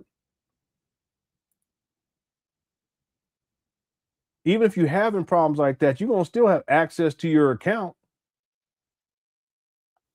Excuse me, you're going to have access to the money. See, that's why when people saw this, a lot of people, they were through with this guy. They were going in on him on this one because he's insulting people's intelligence right here. Oh, shit. Eric said, I just got one of those letters today. It happens. I've gotten about 2 of them. Yeah, I got an A+ on that paper. I should pull it up and just read some of it to you. It's probably outdated now. Oh, man. Okay, let's keep going. Here we go. Please hit my Apple Pay. Yeah, okay, let me or hit my PayPal. My personal PayPal account is Umar the Psychologist at yahoo.com. So that's paypal.me/Umar the Psychologist. Yeah. PayPal.me. Yeah. You got one of these letters a few times years ago. Good thing bank apps say, yeah, absolutely. And it's insured too. So if there's any fraudulent activity, it's not like if someone comes in and commits fraud, you're out of that money. Okay, the money is insured. Right, real talk. Yeah. /Umar the Psychologist. PayPal.me/UMARTHEPSYCHOLOGIST. PayPal.me/Umar the Psychologist.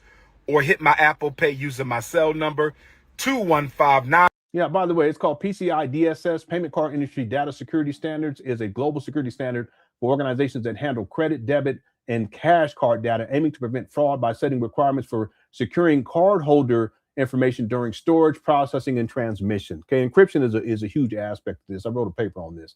Administered by the PCI Security Standard Council, it's a mandatory contractual obligation for merchants and service providers enforcing technical and operational controls like strong access management.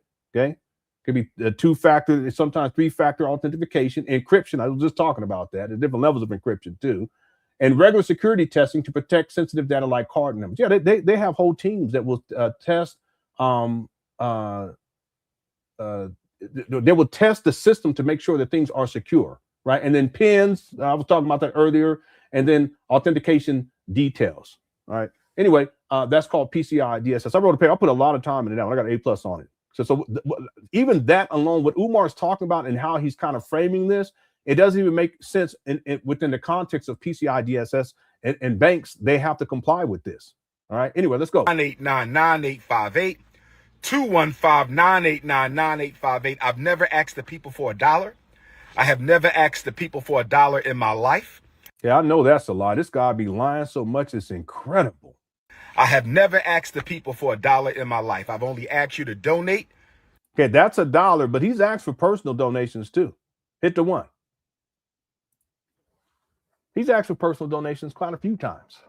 That's why he'll say this is for my cash. When he had CashApp, he had a personal CashApp. Y'all remember this? Hit the 1. This guy, he lies so much, it's crazy. See, when we get to 2025 in the documentary, which will probably be in about 5 years. Shit. I'm so bad. I got like 19 years to get caught up on. I'm going to play that part, and then I'm going to go and show you examples of Umar in the past from years ago where he's asking for personal donations. And he had a personal PayPal. Hit the double 1. He had a personal PayPal. He had a personal CashApp. Hit the double 1. Yeah, that's it. PayPal that I can think of in CashApp, where he specifically stated that was personal, and he gave a different name to those or handle for those than he did for the FDMG ones. See, this guy, he lies so much. It's incredible. To the FDMG Academy for boys. I don't have any sons. I have 2 daughters. So the FDMG campaign is a... No, you have 3 children, and I don't even want to get into that other one because, based upon my research, I just don't even want to get sad. I found this video too right here, since he says he only has 2 daughters. Watch this. I came to Britain to build This video is still online in places, but they've edited out the most important part. I have the original one, and that's this one right here. I had it on my phone, and I transferred it over to my computer today. All right, this is from May of 2025. Check this out. This country, okay? I've heard everything you had to say this evening. Now, on top of all of that, all of us are sitting here, we have all got children ourselves. You targeted one thing for me this evening is the speech that you're making this evening is well and good doing it to us, but it's the children after us that need to be hearing this, because I'm going to be dying and my next generation is my children and everybody else's children in this room, who at the end of the day is not hearing this preaching. We need to teach them. Now, I'm going to say one thing to you, yeah? I told my son, my youngest, he's 27 years old, he was raised appropriately, he works, he has a profession, okay? Oh. I told him, I'm coming to Birmingham to see you. He said, oh, I said I'm going to see Umar Johnson. He went, no, Mum, you're going to see Dr. Umar. And I said that was great. Then I told him how I watched you the other day on WhatsApp about your honey bunnies, no white bunny, chocolate bunny, which color bunny, and you was promoting all our black sisters. Do you know what my son said to me? He said, Mum, I understand all that. But and I'm just going to quote what my 27-year-old said to me, who actually knows about you. Well, I don't know what he knows, but what he said was, Mum, why is it, if he's talking about representing the black sisters, and the black sisters, our brothers need to know who we are, and be dating the black sisters in the community, or go and find them in every other race. He said, why is it that Dr. Umar has three, please let me just say this, right? Why does he have 3 children with 3 baby mothers? And if they're all black queens, why has he not taken one of those queens and made them his absolute queen, and showed the black brothers that no matter what children you have, one of your mothers should be your permanent wife? That's what my son said to me. Amen. Amen. UK don't play. The Umar doesn't claim that third baby mama and the third child, because that third baby mama was in her early 20s when he impregnated her, and he was in his early 40s. And that's just in Philadelphia alone. I'm not here to quote unquote spread rumors. That's a statement of fact, what I just said there. I'm not here to spread rumors, but I'm going to speculate and say that it's extremely likely that Umar has other baby mamas around the world outside of Philadelphia. But that's not even the most important part. Watch how Umar responds. People cut this out. When they put this online, they cut this part out. But watch what Umar, how he responds to this. Watch this. That's powerful. I got a question. You said that's powerful. Watch this.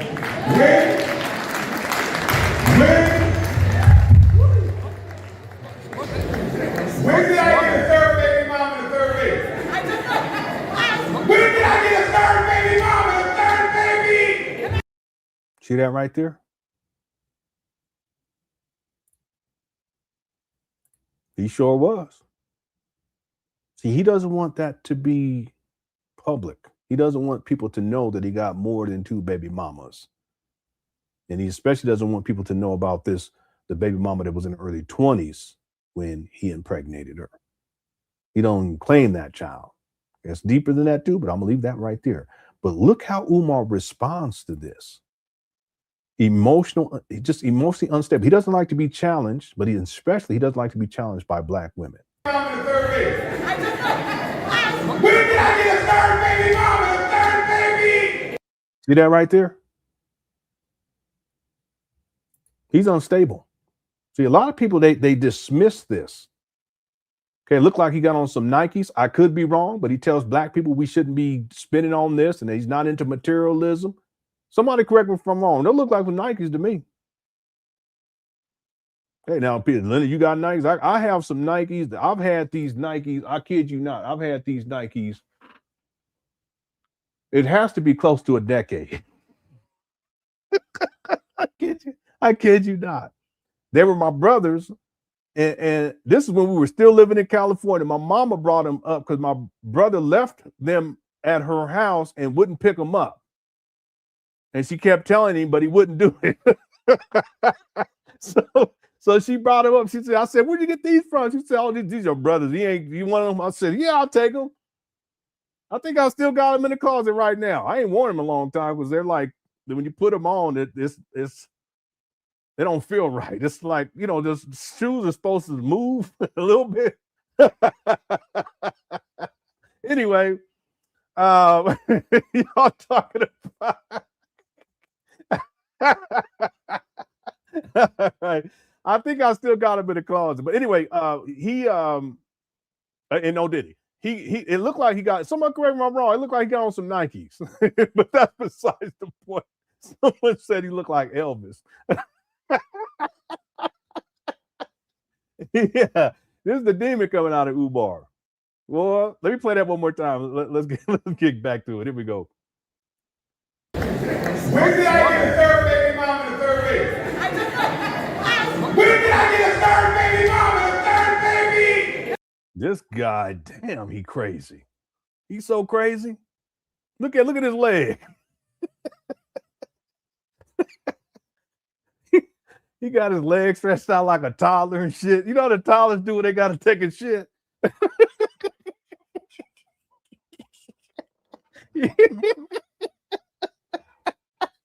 I'm sorry. I shouldn't do that. But you know, them toddlers, they don't give a shit. When it's time, they ain't trying to wait or nothing. That's what Umar, he put that leg out. He's I gotta handle this. All right. He up here throwing a tantrum like a toddler and taking a shit at the same time. All right, let's finish. I just want to finish this video, then we're gonna get back to the main one. Here we go. When did I get a third baby mom and a third baby? When did I get a third baby mom and a third baby? That goes right up there when he said, "Fuck." I should put both of those together. I might have to. I might have to for that one too. You might have to. All right. You never give me my baby. That one was funny too. Matter of fact, let me be petty. I'm going to play that one intro, just the first part of it, to show you how crazy Umar can act. Sometimes he be acting so crazy. Let me see where this one's at. It's screaming. That's what it is. Or it might be under yelling. Let me see. No, it's not under that either. Oh, here it is. That's screaming. Somebody you can call on. I say the energy is in here. Maybe so much. I always know what it is because you know your tongue can cut. Watch what you say to your son ever. I say. And then you want to call us up to come in and play the damn cops. Walk in the house and dance. It's a beast. There's going to be some vampires in there. Like, damn. They look like people, don't they? You think they human. Ready to give up. Everybody was there. Cousins, grandpa with a cane. I said, damn. Y'all want to fight the man just because he want to see a scene? Whether the door locked or not. You think my psychology always going to work? Hell no. Some brothers are straight third. I don't want to hear that. You got 3 master's degree. You ain't my master. Damn. Doctor Who. I ain't never seen you on Oprah. Stop laughing. Up under your skirt.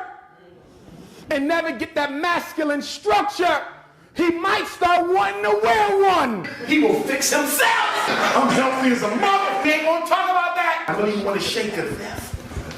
But she can't.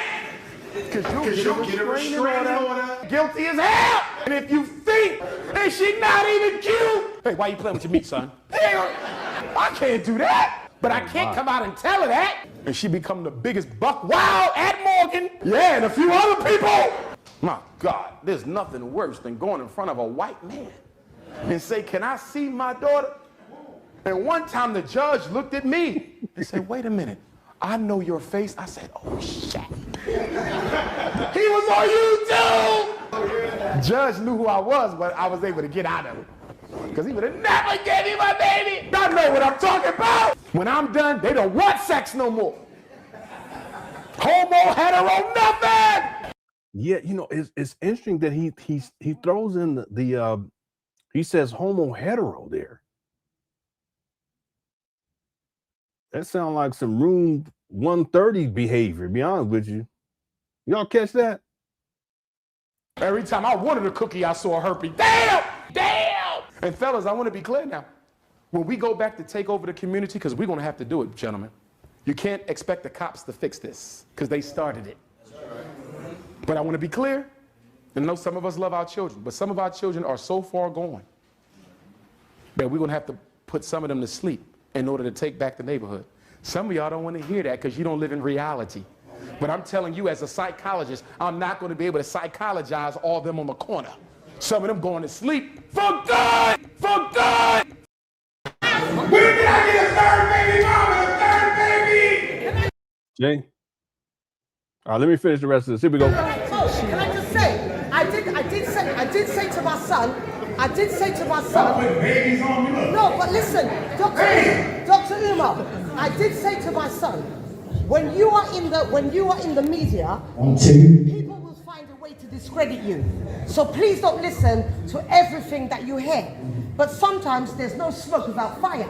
So I had to just say to him, I do not know about what you're talking about, and what he hears, he does not know. It's a Now look at this cosplay goofy right here. So tired of these goofies like this. guaranteed fact neither, but I was just about to bring that to you. Okay? Thank you. And it's a good question. Right. And my answer would simply be that my oldest daughter is 22 years old. There's no need to marry her mother, and there's reasons why I didn't marry her mother. And my 13-year-old princess is the only juvenile child that I have. That's not true, but we're going to leave that right there. My oldest is grown now, so it's really only one whose mother I would need to marry, and I'm not going to go into why. Just know that my mission dictates that whoever I marry can be a support to my work. I can't. Yeah, it's so narcissistic. And I'm going to get married because I can't have a school without my queens.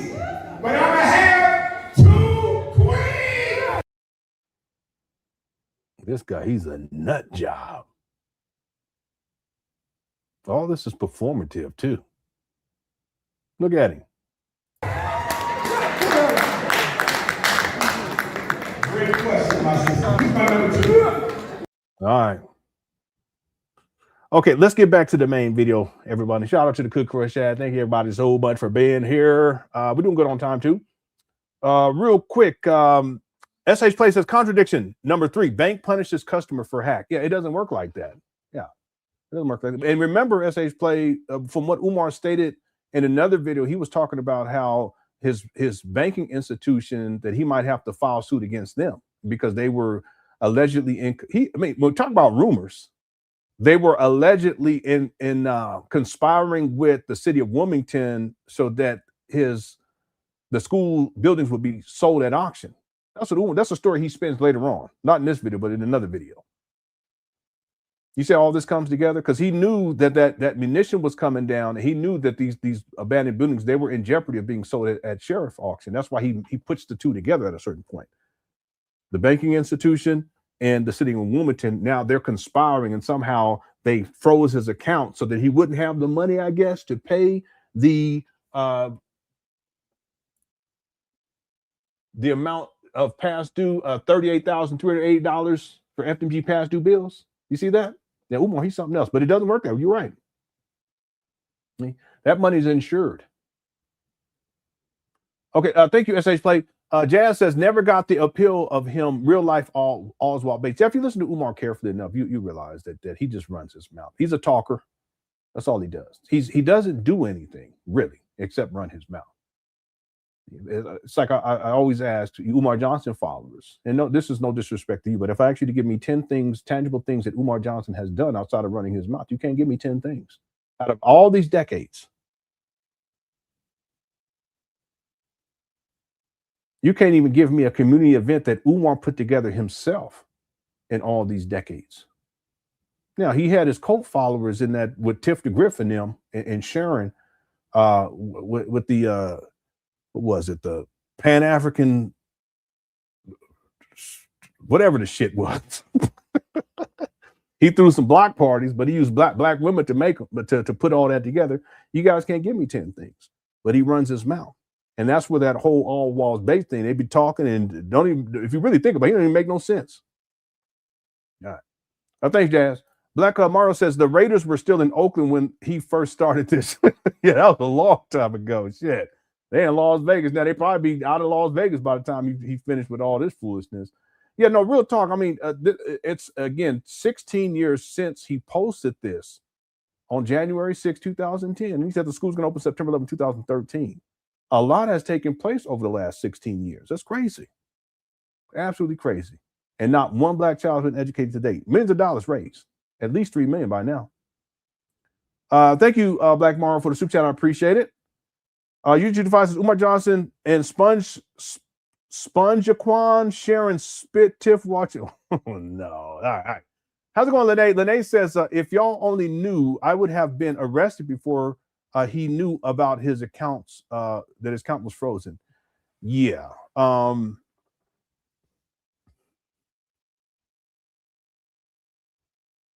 He just came up with that.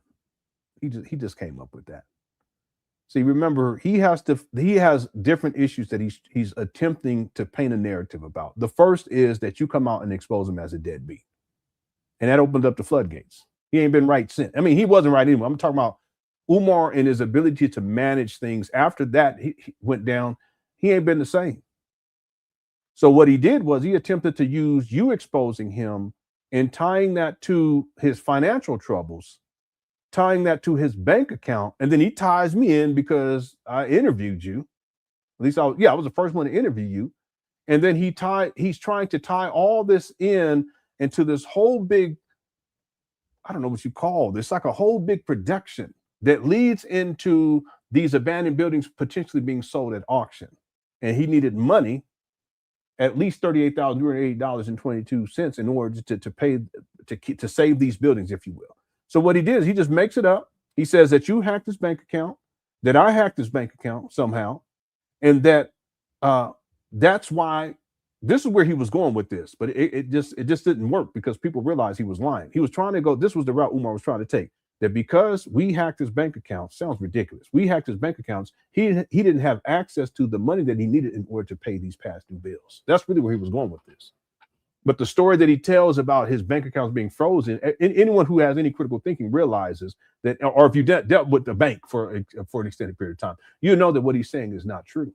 So he was unable to pull this off. He even tried to pull the city of Wilmington into that they're conspiring with the banking institution too, and that we participated, Lene and I, with hacking the bank account, and the bank account is on it too somehow with the city of Wilmington. So it becomes very convoluted with Umar, right? But at the end of the day, it didn't work. This is another thing that backfired. That fish tank video backfired, him going at his daughter backfired, and then him coming up with this frozen bank account scheme. This backfired on him big time, right? Thanks, Lene, for a super chat. And then next place says, contradiction number 4, mama needs help. Yeah, I know. It's just ridiculous. It's ridiculous. See, Umar lives off of his mama. And if his accounts were frozen, that wouldn't include her account. Why would her account be frozen? Is he saying that we hacked his mama account too? Come on, stop. It don't even make sense. So now they're conspiring against his mama too? And just everyone, I guess the banking institution and the city of Wilmington. Why not? Throw them in there too. Y'all could correct that too. Y'all was in on it too. It doesn't even make sense. That's why a lot of people, they saw this, they saw the contradictions, how it doesn't make sense. And you want to get dealt with the banking institution long enough, you realize the story that he's telling is just fabricated. It makes no sense. That's not how life works in the banking industry. It don't work like that. So it backfires, right? Okay. Thank you, SSP. I hope I got to all of the super chats. Let's get back to the main video. We're doing good on time, too. We're almost done with this video. Here we go. Project, mission, and service to provide our boys with the education that they deserve. But right now, I don't have any money because my account was frozen by my bank because someone has been trying to hack into my account, hack into FDMG Academy account. That makes no sense. A bank wouldn't freeze, like someone was saying earlier, they're not going to freeze your account if there's some fraud going on by, let's say, some external force, a hacker. That's not how that works.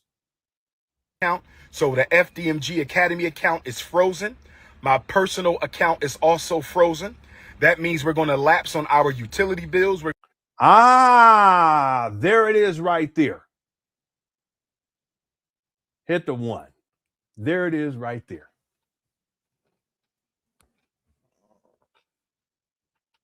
He said we're going to lapse on our utility bills. Yeah, Umar. Hit the one.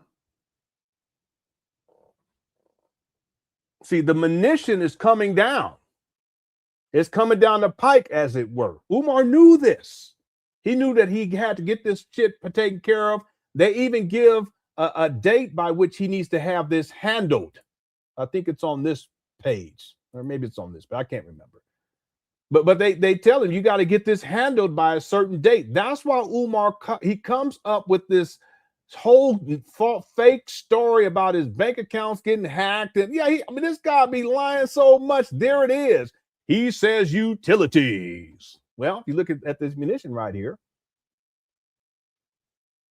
there's water and sewer charges of $1,854. That's utilities. There's also other stuff, including vacant registration fees of $15,500, civil penalty charge of $300, and the list goes on. This is just on one building. The total for both buildings, like I said before, the total for both buildings, the grand total was $38,388. That's why Umar's mentioning this inside of this video. It's an internet bill. Internet bill. Now that's not on there. What you got internet up there for anyway? There's no children being educated. We're going to lapse on a lot of our bills at FDMG. Yeah, a lot of the bills. Okay, what he's talking about is this right here. It's a lot of bills. Yeah, this guy, he's something else. He really is. It's not giving me a timeline as to when this situation is going to be resolved. If I don't have CashApp, nor does FDMG have CashApp. I do not have a CashApp. I only have Apple Pay and PayPal. See, listen, they're not going to shut down your personal Cash App and your FDMG Cash App unless you are involved with fraud. Man, this guy, he be self-snitching, don't he? If you can spare a few dollars, send it to my Apple Pay, 215-989-9858, 215-989-9858, or my PayPal, paypal.me/Umar the Psychologist. Although Leo season is off to a rocky start,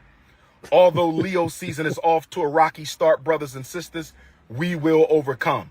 Shout out to all my donors. Newark, New Jersey, I'ma see you. Nat Turner, I'ma see you. Mobile, Alabama, I'ma see you. New Orleans, Louisiana, Hurricane Katrina, I'ma see you. Kenya, January, I'ma see you. FDMG is coming. We just got to lay down on floors, brothers and sisters. Lay down on floors, and we applying for a certificate of occupancy. I don't have any money in my pocket because my account is frozen. If you could send a few dollars to Dr. Umar for Apple Pay or PayPal, I would greatly appreciate it. Black Queens forever. Snow Bunnies never. Enjoy your weekend. Leo season forever. Peace and Pan Africanism. Yeah. Yeah, man, that's horrible. All the way across the board. But when he said, I got utilities, I said, yeah, there it is. Since everything you just said happened to Marcus Garvey without the internet.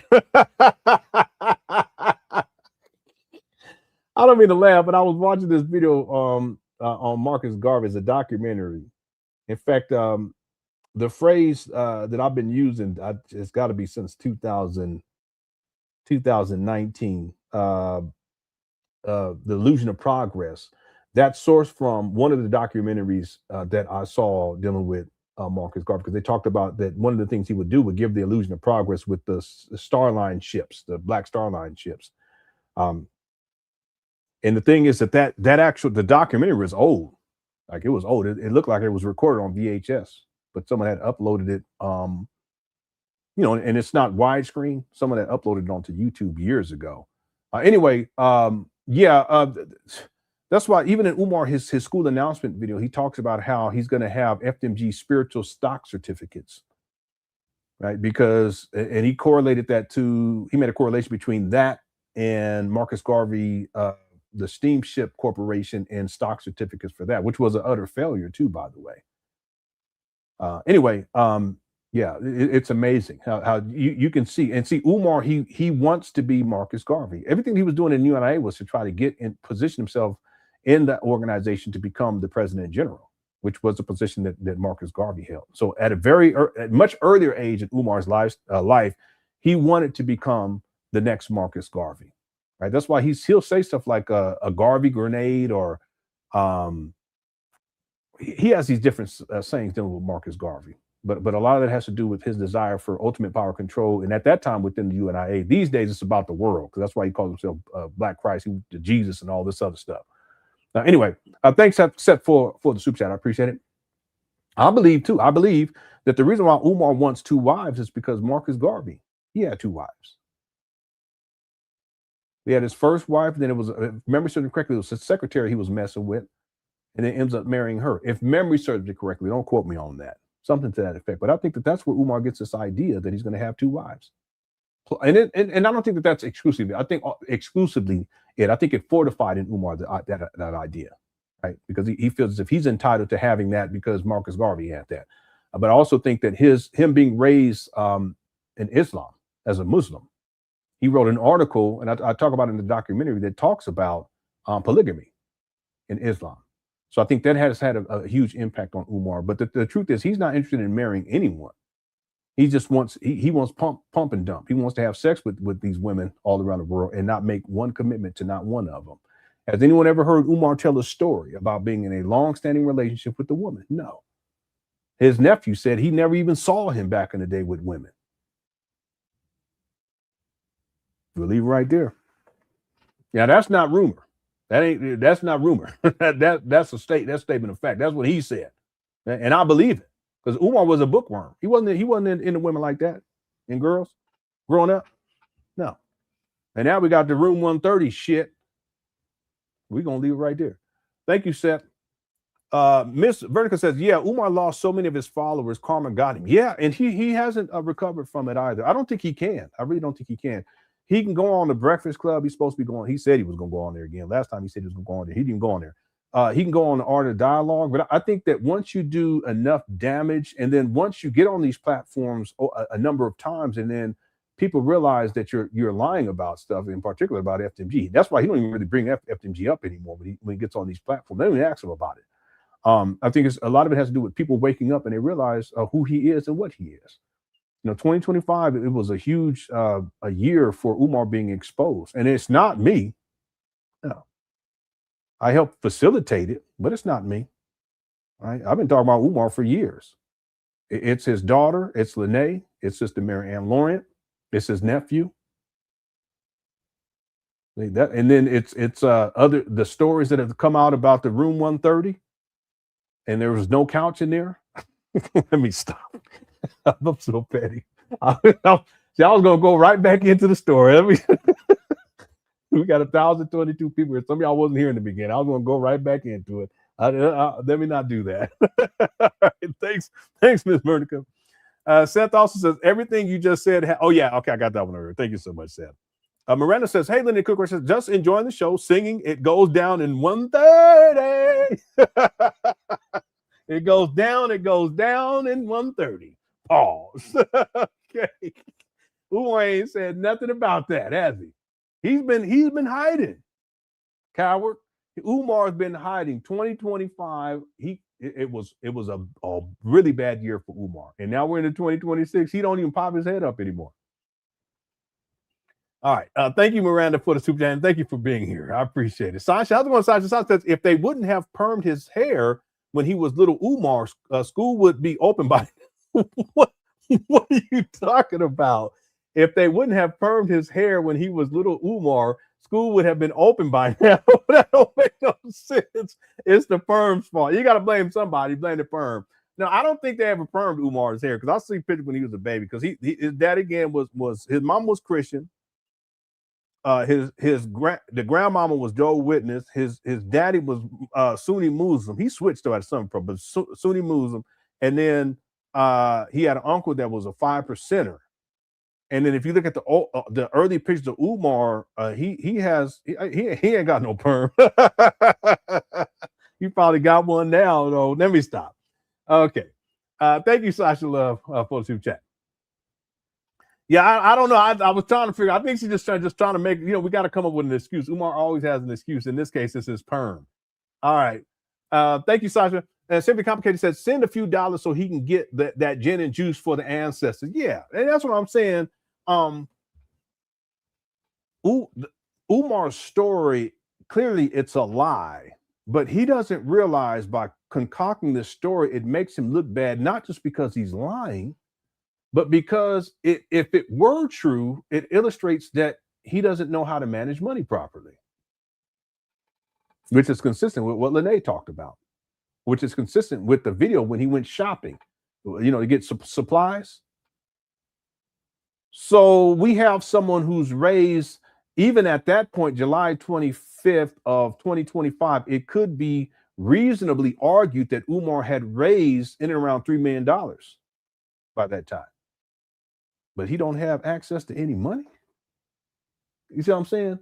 See, that's one of the problems with Umar, is that he lies so much that even if you believe the lie, you have to concede that he's self-exposing at the same time, not just for being a liar, but for what he says. That if, after raising somewhere around $3 million after all of these years, you are in a position where you're sitting in a rental car looking bummy and asking people for personal donations because your bank account has been frozen, and because you don't have any access to any money, that you ultimately expose yourself, if people want to believe that story, as someone who has mismanaged funds, which is true. Not because of the story that he told, but it's true because that's what he's done with this donation money dealing with FDMG. It's fascinating thing about Umar, like he self-snitches even when he lies. He lies so that he doesn't self-snitch, but then he self-snitches in the process. It may be on about something else, but ultimately he self-snitched on something else. That's Umar. Real quick, all the money that Umar spends on gin and juice, that should all be going towards these abandoned buildings.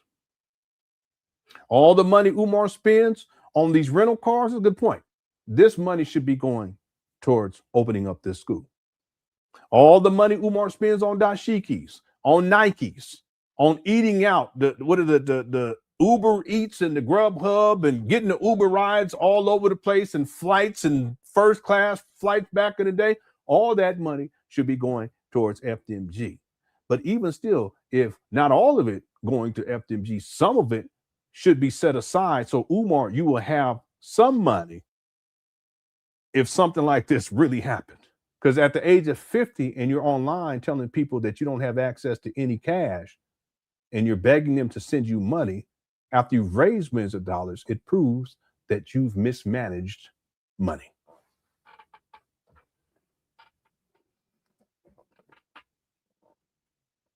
Thank you, Simply Complicated.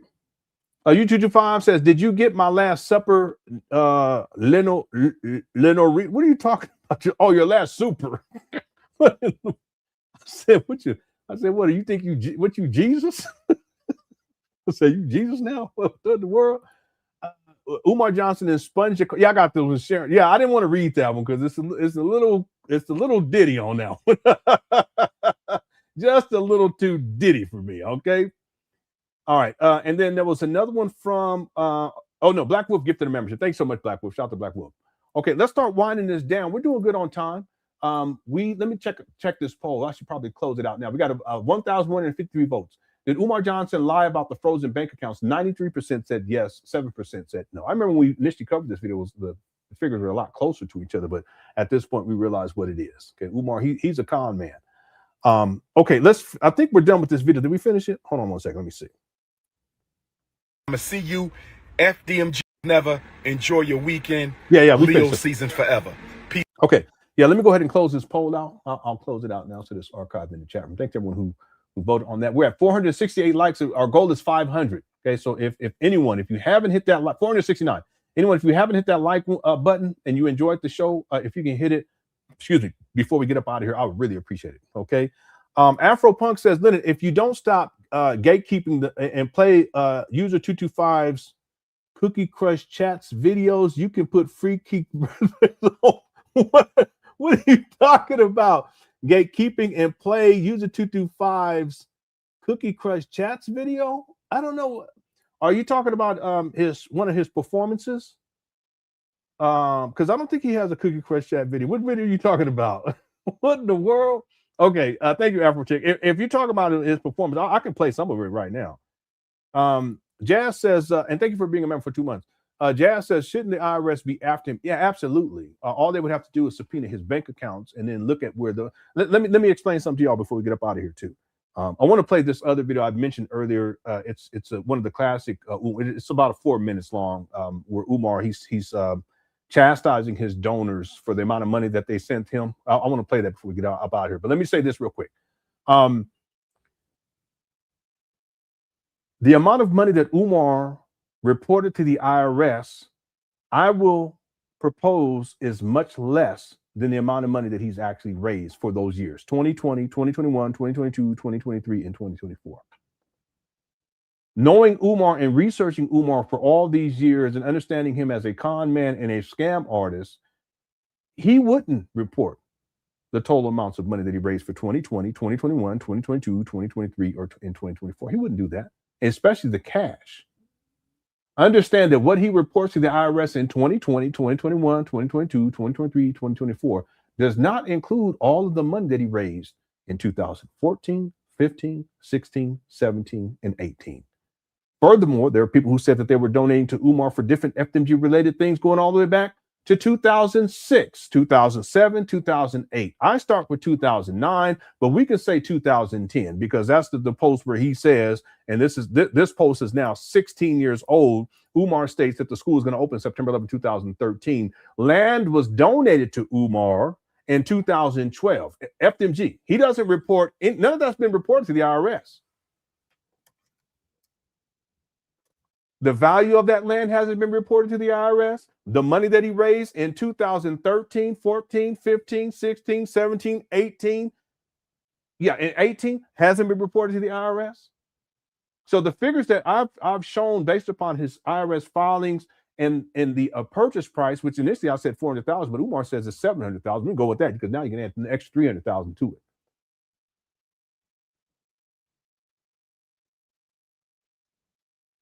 The $500,000 in cash that was sitting in that non-interest bearing account, it's probable that that's the amount of money that he raised in 2019. You put all that together, it's like 1.67, but then we would have to add another, based on what Umar said, another 300,000. We're at about 1.97 million. So let's round it up to 2 million right there. We're not even counting all those other years.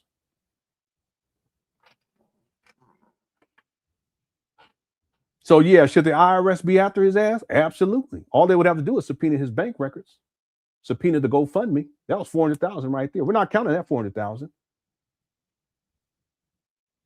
So that gives us 2.4 million right there. We're not counting what he said he raised on PayPal over the course of, it was less than a year, if memory serves me correctly.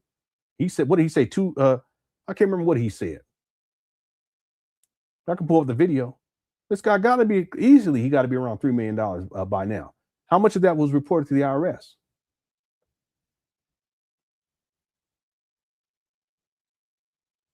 $1.2 million. Shit.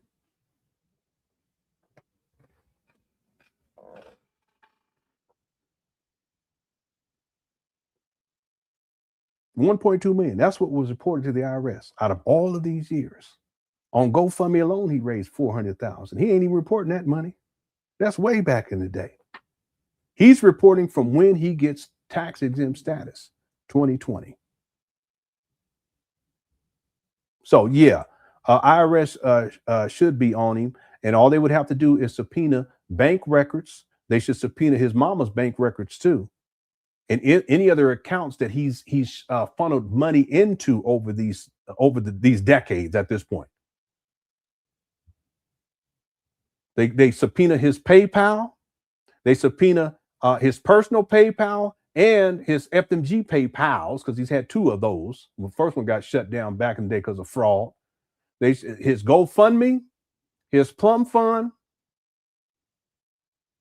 checks and money orders to his personal bank account and to the quote-unquote FDMG bank account, and then, of course, CashApp, which in my opinion, he raised more money on CashApp than anything else.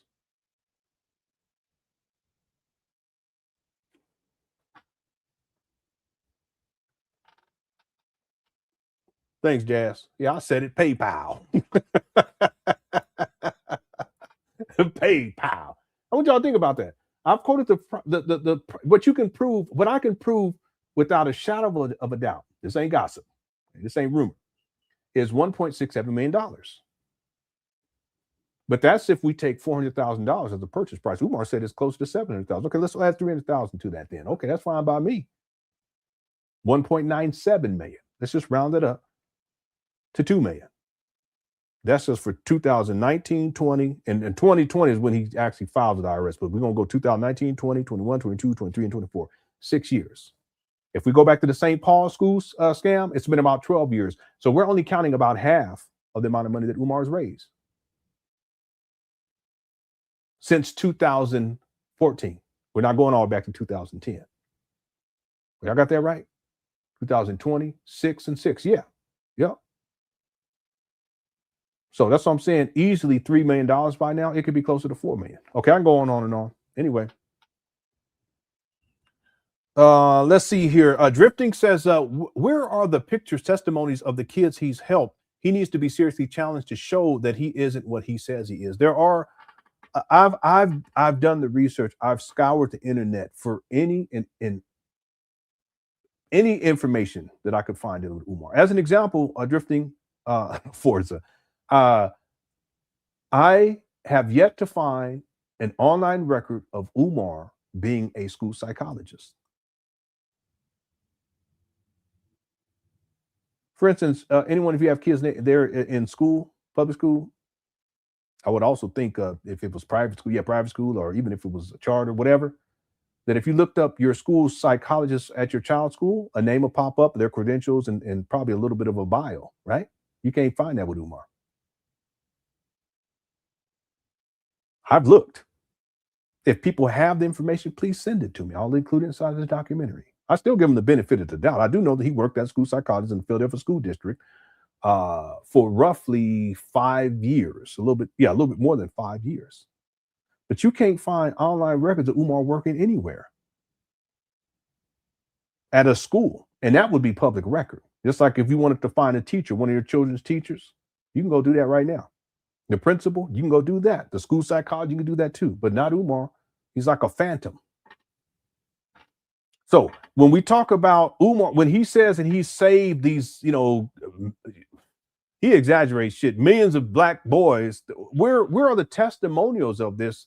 Those don't exist either. I haven't found those either. And these kids, that generation, they raised on the internet. We weren't raised on the internet. We didn't have internet. We didn't have, there was computers, but it wasn't like everybody had a computer. We had a Nintendo.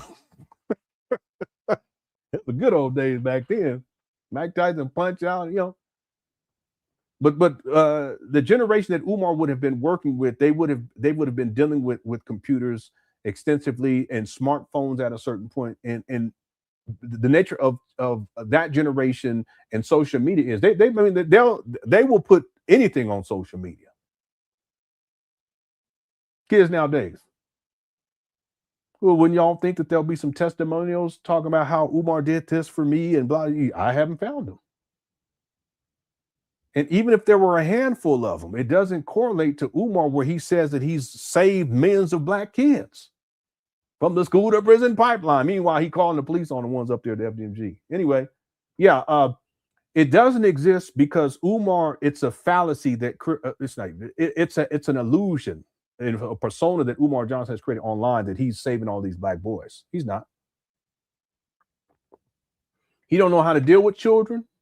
He don't even like being around them. I can tell.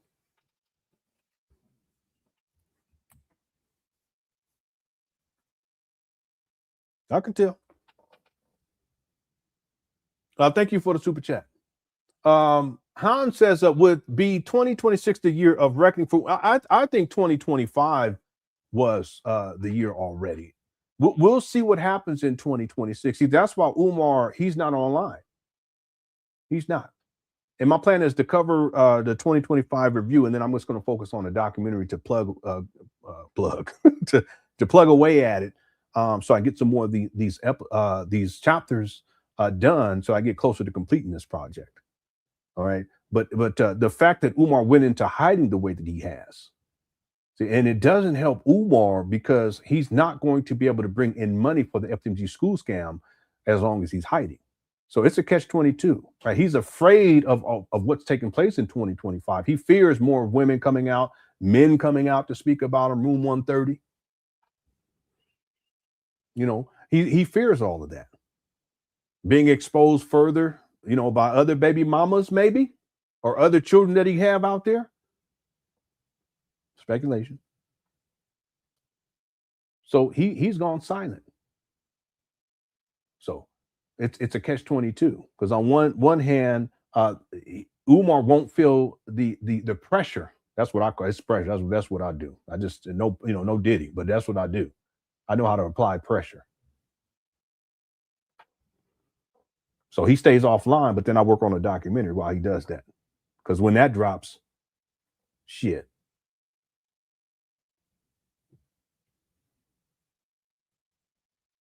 But it's a catch-22 for Umar because he tries to stay offline, but guess what? He can't get online to beg for money. And people they weren't already, they're not sending the type of money they used to. So what is he going to do? What, go get a job?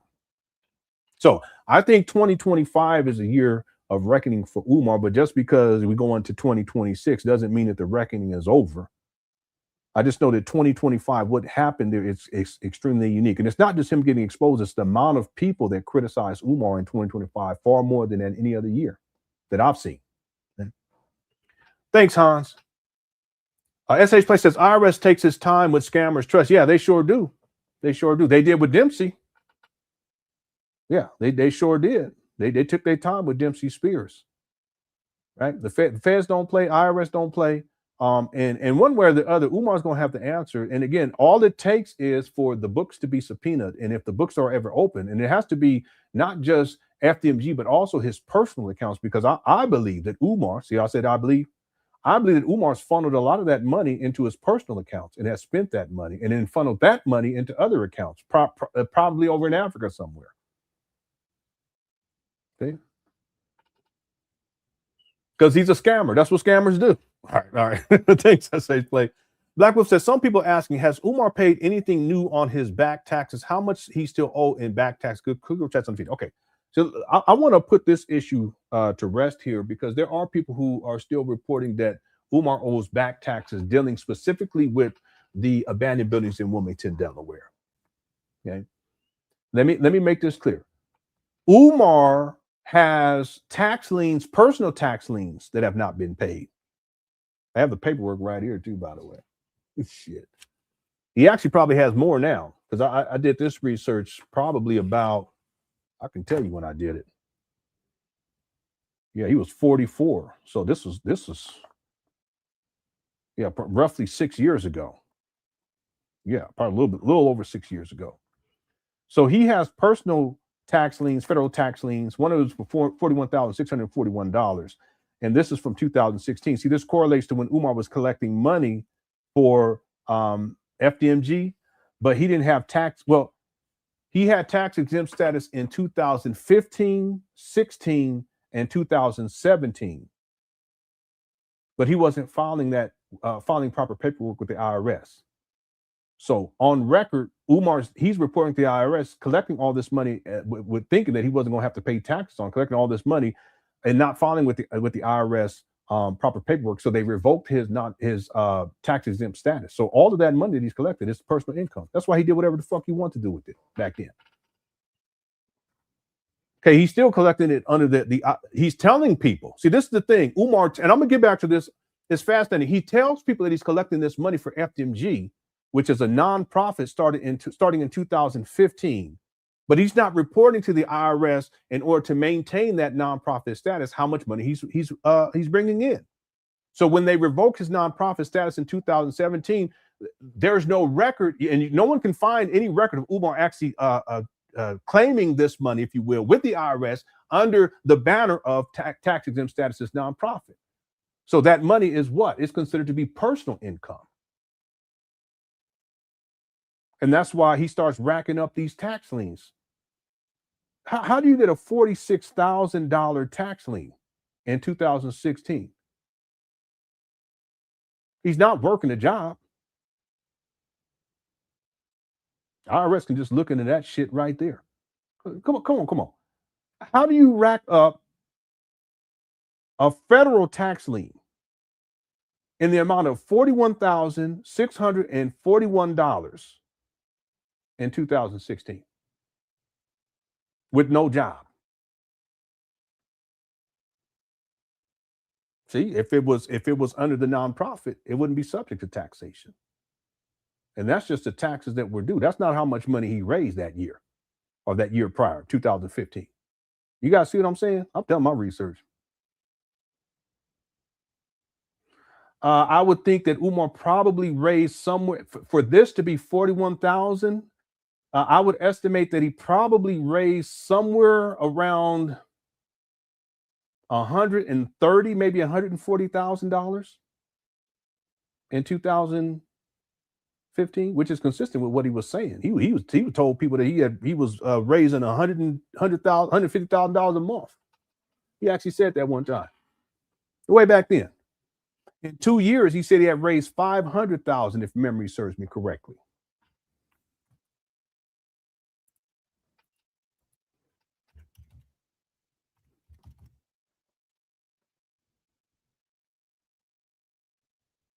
In 2015, Umar says that he had raised $500,000. Is this right? I'm gonna have to go back and watch that. This is from the 2015 Breakfast Club interview. 1 year in 1 year, 4 months, and 3 weeks, he had raised five. Let me go. Let me pull this shit up. I'm not gonna play it, but let me pull this up. I think I forgot about this. Umar Johnson. This was the first time he was on there. Umar Johnson, Breakfast Club. This was 2015. So we're talking roughly 11 years ago. It has to be this one right here. Okay, I'm listening to it right here. Let me go to the timestamp.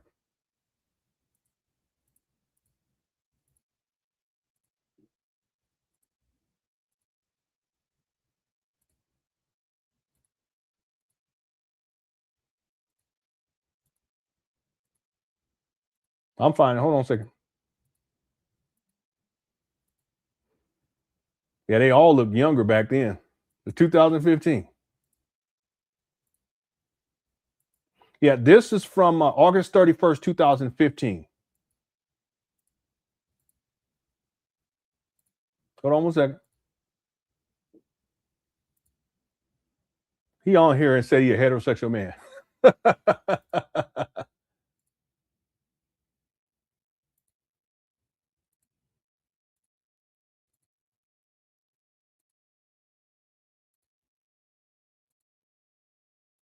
Yeah, it's not coming up. Let me check my notes right quick for this particular episode. 500,000. At the Atlanta lecture, he said 500,000 too, in 1 year and 8 months. So that would mean that by the end of 2015, Umar had already raised $500,000.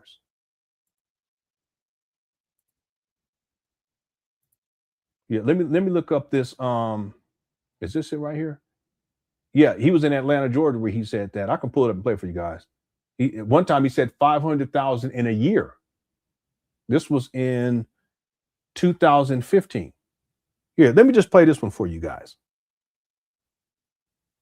And this tax lien is from 2016.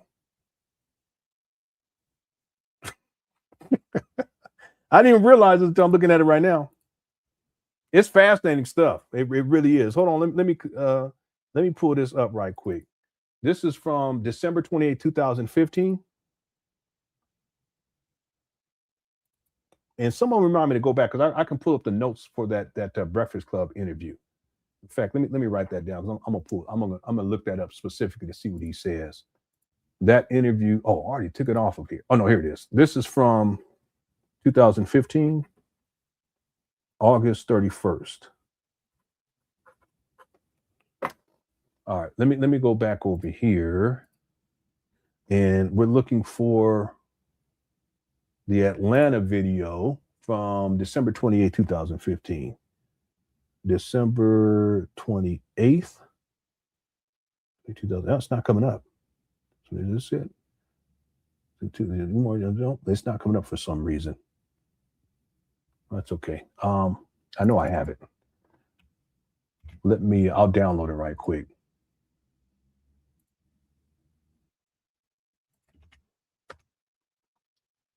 Yeah, here it is. I know I have it downloaded because I've played this quite a few times. And there's two versions here. One's a little longer than the other one. Let me see what version this is from. Okay, this is from this version right here. All right, let me just download this real quick. My internet speed is slow though, but let's see how long it takes. It shouldn't take that long. Oh no, here it is right here. Yeah, here we go.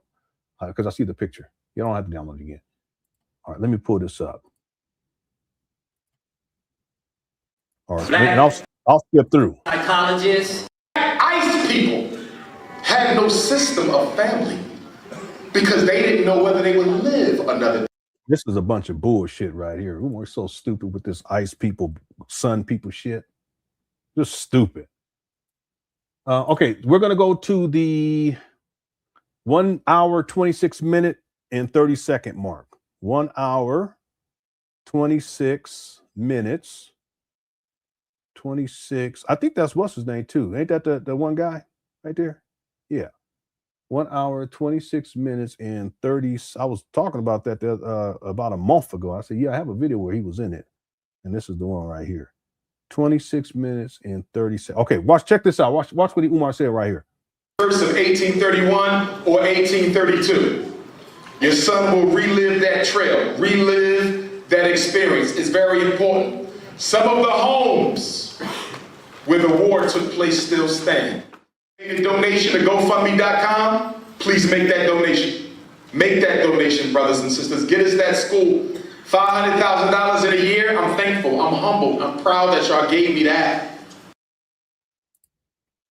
$500,000 in 1 year.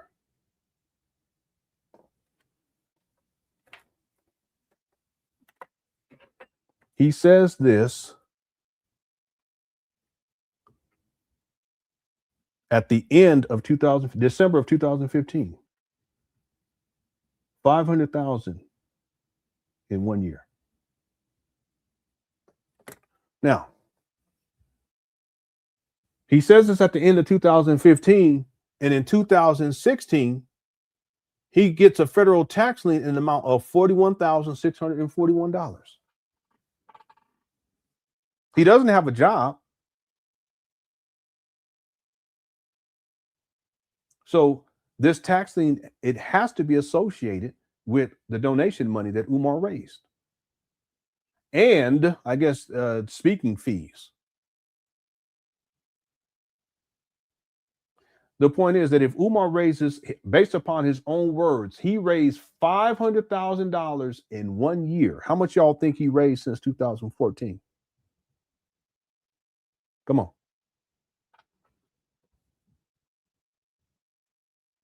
Just from 2014.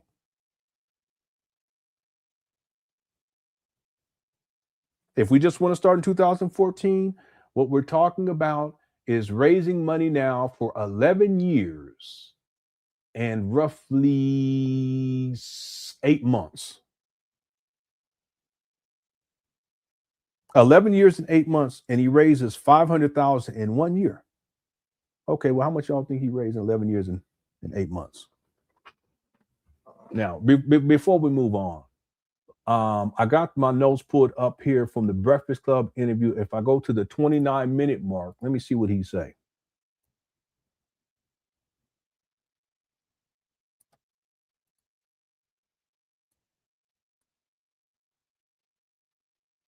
Here we go.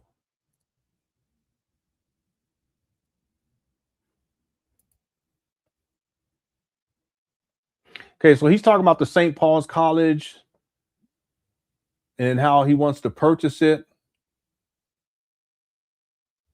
He says they want $2 million for the school, which is not accurate. It's a closed bid. The starting bid price was $2.5 million, if memory serves me correctly. Black economists would know better than I do. I thought it was $2.5 million. So it's not accurate what Umar's saying.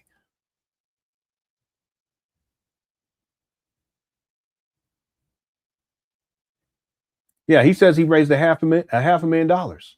And this is August 31st of 2015. And yet in 2025, Umar is telling people that he hasn't raised $1 million. You mean to tell me that in over a decade since you raised $500,000, you ain't raised $1 million? I sound like that dude in that video. Did I sound like he? You ain't raised $1 million, motherfucker. That's what he wanted to say. He said, nah, not $1 million, but close. But that's okay. No. This guy, he's a con man. He said, you ain't raised $1 million. Anyway, so real quick, let me bring it all back. There was something else I wanted to pull up that was separate from this, but that's good enough right there. Some people are asking, has Umar paid anything new on his back taxes? Now, the point that I was going to get to got blown off big time. He has other tax liens too, in lesser amounts too. $12,033, lien and judgment. This isn't these are small claims court. Let me not put it. A state tax lien in the amount of $4,073. This is in 2017. Again, he's not reporting any of the money that he's collecting to the IRS, so it's all personal income. That's why he did whatever he wanted to with it. See, people have to understand that. This guy, he has to be around $3 million. It could be $4 million at this point. If he raised in 1 year $500,000 and he's been at this shit now for about 11 years and 8 months since 2014. Anyways, another state tax lien, $4,367. That's from 2017. 2016 state tax lien, $1,430. And I haven't looked into this, but he probably has more since this time. Because I haven't pulled these documents, but I can do it. I'm gonna do it before I finish up with the documentary for sure. Let's see. That's all I have for that. But anyway, I want to make a point that Umar has personal tax liens, but in terms of the school, the taxes for the schools, that's something separate. And I want to put this to rest for people right now. The school taxes are paid. I did the calculations on how much in total had accrued. All of this could have been avoided if Umar simply had his paperwork in order and had a nonprofit set up in 2019 when he acquires these trap bundles. He doesn't have it. Remember, he got tax exempt status in 2015, 16, 17, didn't report to the IRS. So they took that shit away. And all the money he raised after that is considered to be personal income. Okay, again, it's one thing for him to say this is for FDMG, but it's not under the corporation as a nonprofit. And because he's attached to this entity, this corporation, he's on the hook for that shit. He has to, in other words, it's considered to be personal income because it's not associated with a nonprofit. You can't have a corporation that's not tax exempt and then somehow you don't have to pay taxes on it. That's not how that works. See, it's considered to be personal income, and so therefore it is subject to personal taxation. That's why Umar, like I said, he did whatever he wanted to with that money. He knew that. So what happens is 2017, the tax exempt status is revoked. He doesn't have tax exempt status in 2018 or 2019 and part of 2020. So when he acquires these trap bandos, he's subject to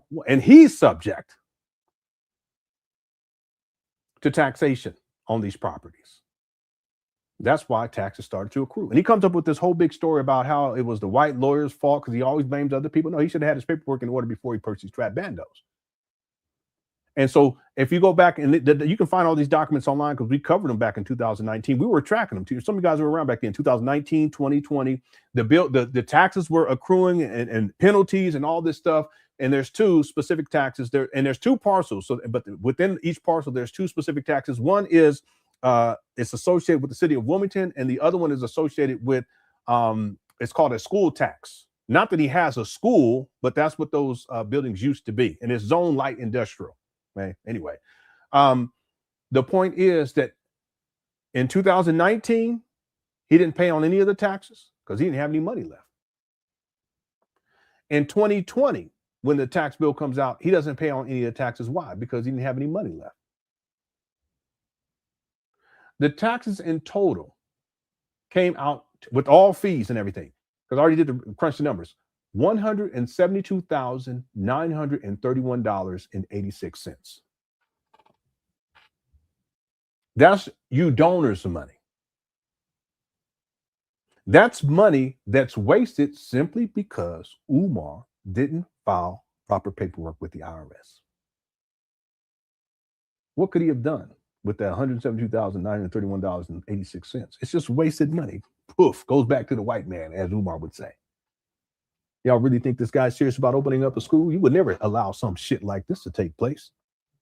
If you were serious, all it is filing paperwork, but Umar don't handle business. So that $172,931.86, it accrues. Umar gets tax exempt status in 2020, but it's not retroactive. You can't apply it to that year. It is for the next year. So 2021,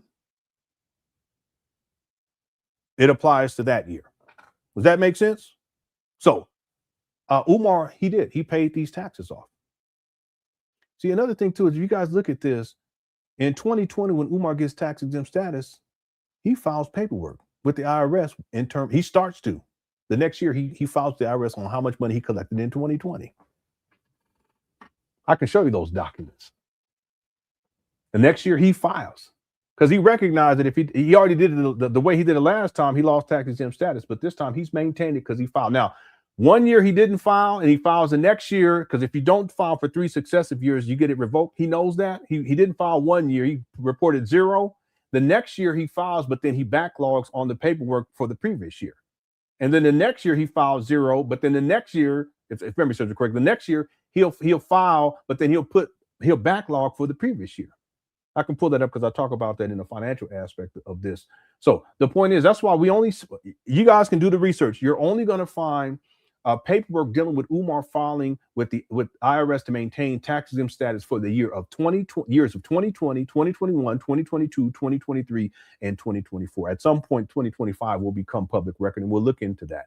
So that's just 5 years that there's paperwork. Without all these other years that Umar's collected money, all that's personal income, and the IRS can get his ass on that because he's getting the money. He's receiving the money under FDMG.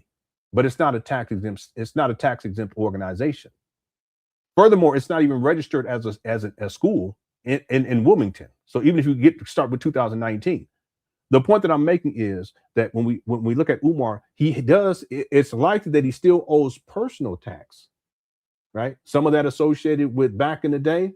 Some of it may be associated with, currently. I'm not sure because I haven't looked into his financials since he was around 44 years old. But what I can tell you is that the taxes on these abandoned buildings, he paid those off. His donors paid that off.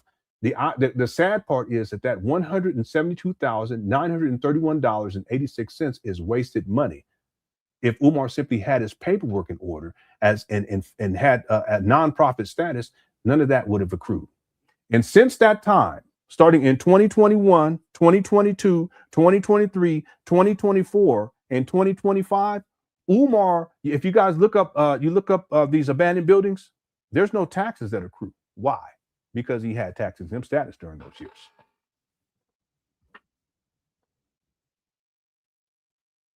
You get that right?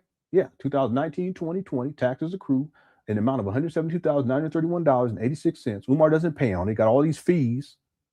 And then he gets tax exempt status towards the end of 2020, but it's not retroactive. So in 2021, he starts to file with the IRS how much money he's collected. And that's why we have documentation that shows 2020, 2021, 2022, 2023, and 2024, but not for any other years. He's a con man. All right. So he doesn't owe any back taxes, at least the last time I checked, dealing with specifically with these abandoned buildings. And I haven't checked in a couple of years, but he's maintained his tax exempt status. So there wouldn't be any taxes that would accrue since the time that he paid these taxes off, which was a couple of years ago. Yeah, it was probably about 3 years ago. Okay, I hope that explains everything. I want to put that to rest because there may be people who still think that he owes back taxes specifically on these abandoned buildings. No, he does not. At least the last time I checked, and he has maintained his tax exempt status, so there will be no way for these taxes to start to accrue again. It's highly likely though that he still has back taxes that he hasn't paid, the personal taxes. Some of that money would be money that he received, that he earned, let's say book sales, or if he's reporting it. Okay. Some of that money would be speaking engagements if he's reporting it. But then there's a lot of it that has to do with the money that he raised under the banner of FDMG when he did not have tax exempt status for that corporation. And so therefore is subject to taxation. And because he's the only one affiliated with this business entity, if you will, or this corporation, he's on the hook for paying taxes on that. It's a big mess. It's a big mess. All right. Thank you, Black Wolf. Isaiah says dashikis and Nike budget is crazy. Yeah, dashikis are, and you rarely see Umar wearing the same dashikis. You rarely see it. It's crazy. It's expensive too. All that stuff, and then you see him wearing the starter jackets and the caps and the fitted caps. That shit's expensive. Okay, well. I'm just saying, I'm a family man. You ain't gonna catch me. It's not gonna happen. Well, anyway, thanks, Isaiah. Let me do these other ones real quick, and we start winding this down. User 225 says Umar Johnson wanted to be. Okay. You know what? I have to say something because I remember, and most of you, 99% of you, ain't gonna know what I'm talking about. I remember because I was shocked that Umar said this. This was early on when I started to consistently do Umar Johnson videos. And we were watching this video, and Umar, he was talking about the Black conscious space. And then he said, and I kid you not, and I apologize for what I'm about to say. He said something to the effect, I'm paraphrasing, that some of y'all dealing with these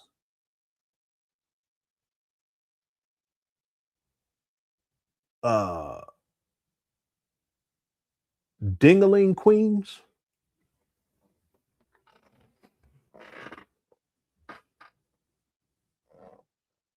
Anybody remember they hit the one? Black Anonymous remember. Black Wolf probably remember too. Anybody remember this? I kid you not. I apologize. I apologize for saying it. I kid you not. I don't have the video, so I shouldn't even mention it. But I'm sure there's someone in here who remembers that, because when he said it, we were like, "What the?" But now, you know, you have to reassess. Edward's like, "Yeah, I remember."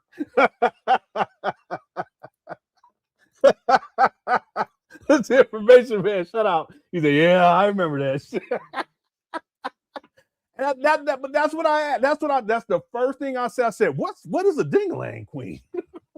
What in the world? And I still don't understand what that is. But I kid you not. Listen, like I said, 99%, it's probably 99.9, because this was a long time ago. I said, what did he just say? That's exactly what I said. What did he just say? Yeah. See, Black Anonymous know. It's almost like, see, but now in 2026, when I think about it, I'm like, wait a minute.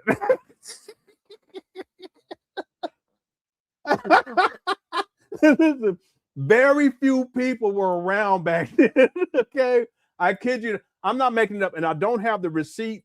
But listen, y'all, I put that on my set. I put that on the Dead Homies. I'm not making it up. I just remember when we first heard him say that, I couldn't figure it out. You know, like yesterday we were trying to figure out if he was saying hair or head. It was that type of situation. And we kept playing it back. It was like, what did he say? No, that's what he said. Yeah. Boy, I tell you. And it came to mind because of all this other stuff going on with this room 130 and all this other stuff. Not to be like that, but you know, anytime I get it. Rap people, great work today. It's petty time. We're almost done. It's petty time.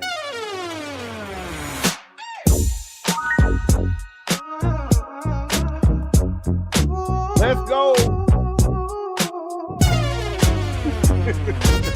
Lights are rolling on a movie set today. Boy, this is crazy. I'm sorry. Packing things away. Get into the red roof in room 130. Homie gonna sponge my hair real nice and make me look real pretty. Rose over hoes, that's how we roll.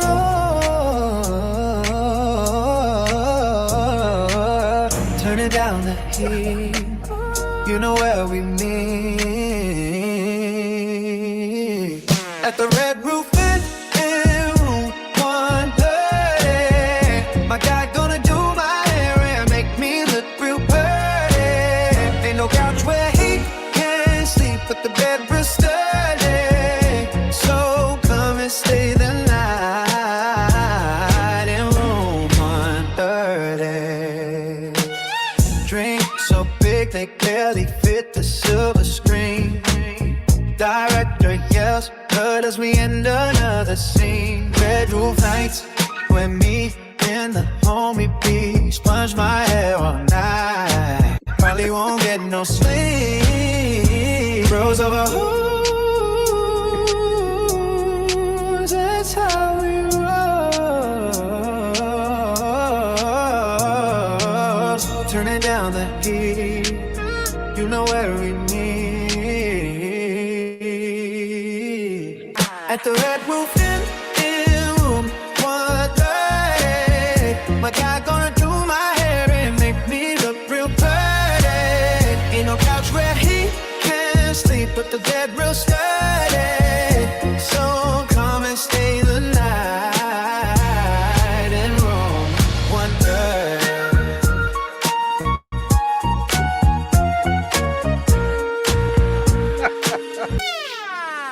At the red roof in room 130. My guy gonna do my hair and make me look real pretty. Ain't no couch where he can sleep, but the bed real sturdy.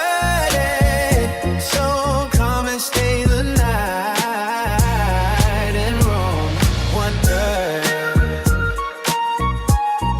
All right.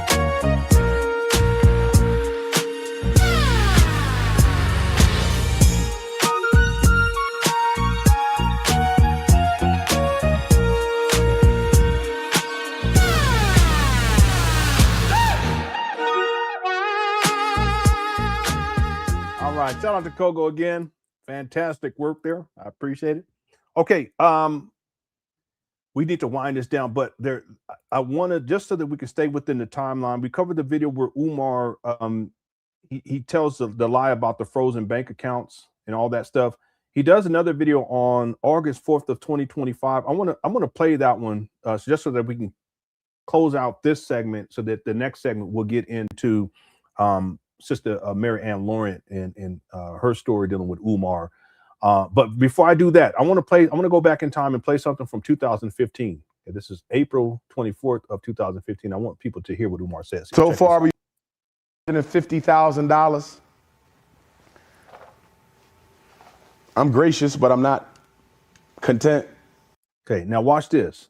This is how I do my research. Umar states that he raised $250,000, and this is March 24th of 2015. Okay, March 24th of 2015, $250,000, and then August 31st of 2015, he says that he raised $500,000. So what this means is that roughly, 7, 8, roughly in 5 months, Umar raised $250,000. Hit the one. Y'all see what I'm saying here? This is what I mean in the documentary. I'll chart this too. It'll be a chart, like a graph type of thing too, that outlines this. Again, in this video from March 24th of 2015, he says $250,000. But in August 31st of 2015, he says $500,000. So there's a $250,000 difference. And so within 5 months, Umar raises an additional $250,000. And yet, this video again is in this video right here is in 2015. The other video where he says $500,000 from 2015. Here we are over a decade later, and Umar states that he hasn't raised $1 million. How do you raise $250,000 in 5 months, but you haven't raised $1 million in roughly 11 years? Okay, let them continue. We'll check this out. Because I know y'all got a lot more to give me than some $250,000. When Darren Wilson killed Michael Brown, white folks gave him $300,000 in 3 weeks for his defense. And Dr. Umar Johnson is trying to build a state-of-the-art school for black boys that y'all all know I need. And after 6 months, I only got $250,000. 6 months, $250,000. And then in 5 months, another $250,000. Trifling ass black people. Yeah, but this is one of the things I want to reiterate to people. He has some nerve. The levels of disrespect that he has towards his donors is incredible, but this is the narcissism in the sense of entitlement. See, they gave him this money in so-called good faith, but not one black child's been educated. It has to be over $3 million by now. Not one black child's been educated. Not one. And yet, even back then, with no team, no plan, no board of directors, nothing, just Umar. That's why he says, of which I need, the school that he needs. He's chastising his donors for donating to him $250,000 in a matter of months. And he could have taken that $250,000 on that day and just leased a building for $300,000, $400,000 a month, like some office space. Let's say $5,000, $5,000 a month. About $50,000, $60,000 a year out of 250.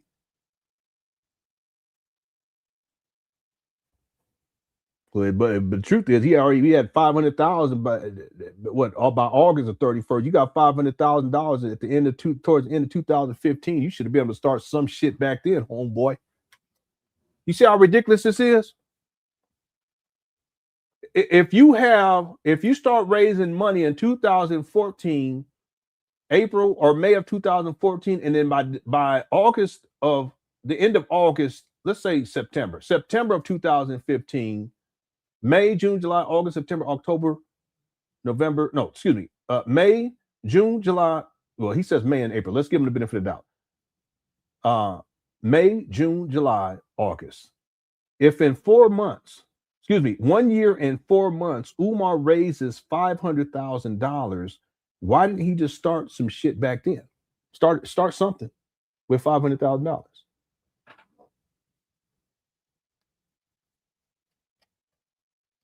You lease a building for about $50,000 a year. You furnish it. Just, I don't know, take $100,000 to furnish it.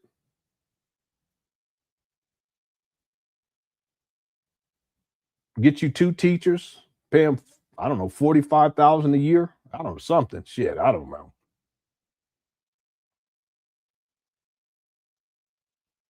I don't know. $500,000. Umar was at $500,000 in 1 year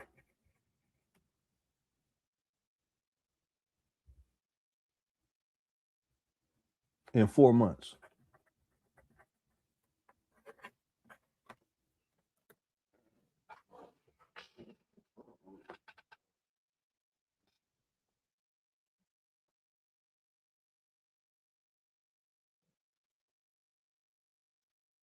I don't know what else to tell the Umar Johnson followers.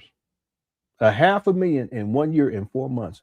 And that was at the end of 2015. We are at the beginning of 2026. And not one black child been educated. I'm gonna leave it right there. Ryan says, Leonard's going to receive an award one day for this investigative journal. Yeah, hopefully, maybe someday. Yeah, I don't know. We'll see. I'm just thankful that y'all show up. Yeah, Umar trifling. He sure is. Anyway, okay, let me do this. Let me finish this. I'll do super chats, and then I want to play one other thing. We'll be up out of here. Here we go. I'm gonna call it like I say it, and I don't care if you get offended. We can handle that outside. See, that's abuser language. These are people who sent him money for nothing, and still to this day, not one black child been educated talking about we can handle it outside. Umar, shut your bitch ass. Cut it out. Ain't nothing tough about you. Room 130, cut it out. I can't stand that. I really can't. I ain't about that life either, but I got respect. The homies from back in the day. You don't talk, you don't try to act like you all like that when you not. Cut it out. You used to get beat up for acting like you like that. If you ain't in the set, but you trying to act like they didn't play. I don't know, maybe these days, but back then they didn't play that back then. Who up here talk? We handling out. Say, get your big goofy ass up out of here. What you shit is so stupid. Who are you so stupid? Look at him. If you don't like it, we handle outside. Shut your ass up. You ain't gonna do nothing outside but eat a burger. Now cut it out. Let's go. We trifling. I should have had that $2 million. I should have had that $2 million 30 days after I started the fundraiser on May the 20th. It don't make no sense. But y'all sure called me up. He said May the 20th. I've heard him say April too. So if we go from May, June, July, August, it's actually in 1 year and 3 months. We'll go with Umar said right here. He don't be having his story straight. In 1 year and 3 months, he raised 500,000. Excuse me. Yeah, in 1 year and 3 months, from the time he starts raising money for the St. Paul school scam to August 31st of 2015, where he says he had raised $500,000, it's 1 year and 3 months. Yep. Half of 500 grand in 1 year and 3 months. Diabolical. Look at him. When the school's messing with your son, did you make a donation to my school? Oh, not yet. Bye. Click. That's the new Umar. You want some help with your son? Did I get a donation?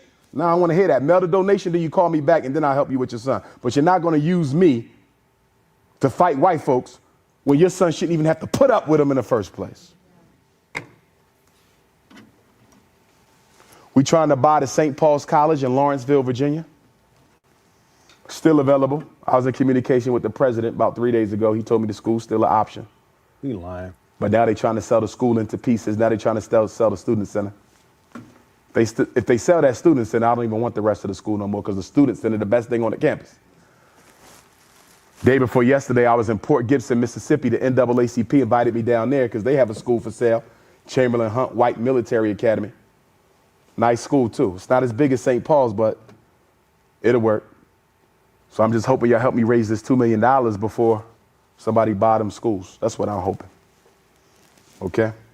So if you need the information to mail in a check or donation, if you brought a check or money order, make it payable to FDMG Academy. Make sure your name, address, and phone number is on your donation. I really don't want cash. I prefer to have a paper trail with your donation. But if you got to make it cash, you need to put it in a piece of paper, wrap it up. Do not give me raw cash. Put it in a piece of paper with your name, your phone number, your email address on it. Why? Because when we find... What is raw cash? I just want to play that part. I try to put the other part that I got an excuse. What is raw cash? This guy, boy, I tell you, and ain't no telling how much cash this guy's received over the decade. He ain't reporting that. Finally open up that school. Everybody who helped me, whether they gave me $1 or $1 million, I want to make sure they get properly honored. We're going to have an honorary ceremony for the people who cared enough to help me build that school.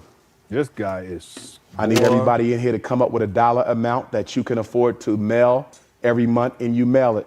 I don't care if it's $10, $20, $50. You come up with what you can afford and you send me that. I'm getting sick and tired of getting texts on my cell phone for black folk talking about I've donated, like they done. Here he go. You gave me $25 damn and you think you free now. We got to raise $2 million. Your ass ain't done. I better get some more and some more and some more and some more until we hit the goal, brothers and sisters. That's the See, he's so abusive. way we're going to have to do this. We also going to teach our children African spirituality. African spirituality. All right, but yeah, that's what Umar says. He says Texas, right? Sometimes I get Texas from my wife as well.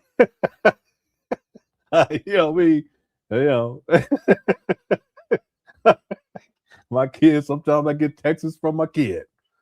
All right. Okay. Thanks, Black Wolf. Yeah, I got that one. Yeah, thank you. YouTube. Okay, I got that one too. Okay. So I was asking for you to play YouTube 25's keyboard playing video. You can put Dempsey's Dempsey's body roll, no jelly on those. Let one time. I can't do an inside stream because we got to be done. But this is what you're, because I have it downloaded already. Let me see. It's Rachmaninoff. Yeah, here you go right here.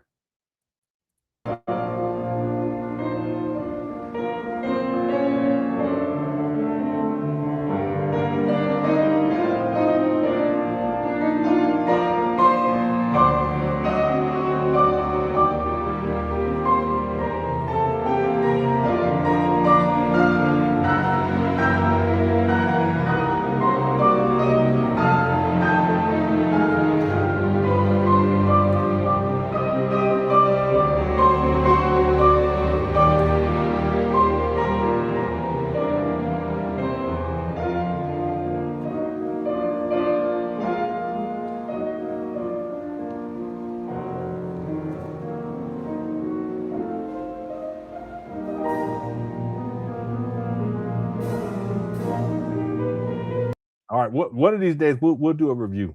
He got skill. He got skill. Shout out to YouTube 5. Okay, I'm going to play this other video just so that we can wrap up this whole sequence dealing with the frozen bank accounts, and then that way when we come back, we can get into Marianne Lawrence's story and experience dealing with Umar.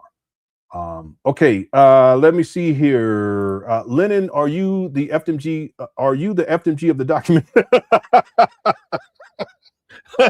Listen, I do what I can. It's just a lot. It's a lot. I do what I can, when I can. We're going to get there someday. We're going to get to the mountaintop. Thank you,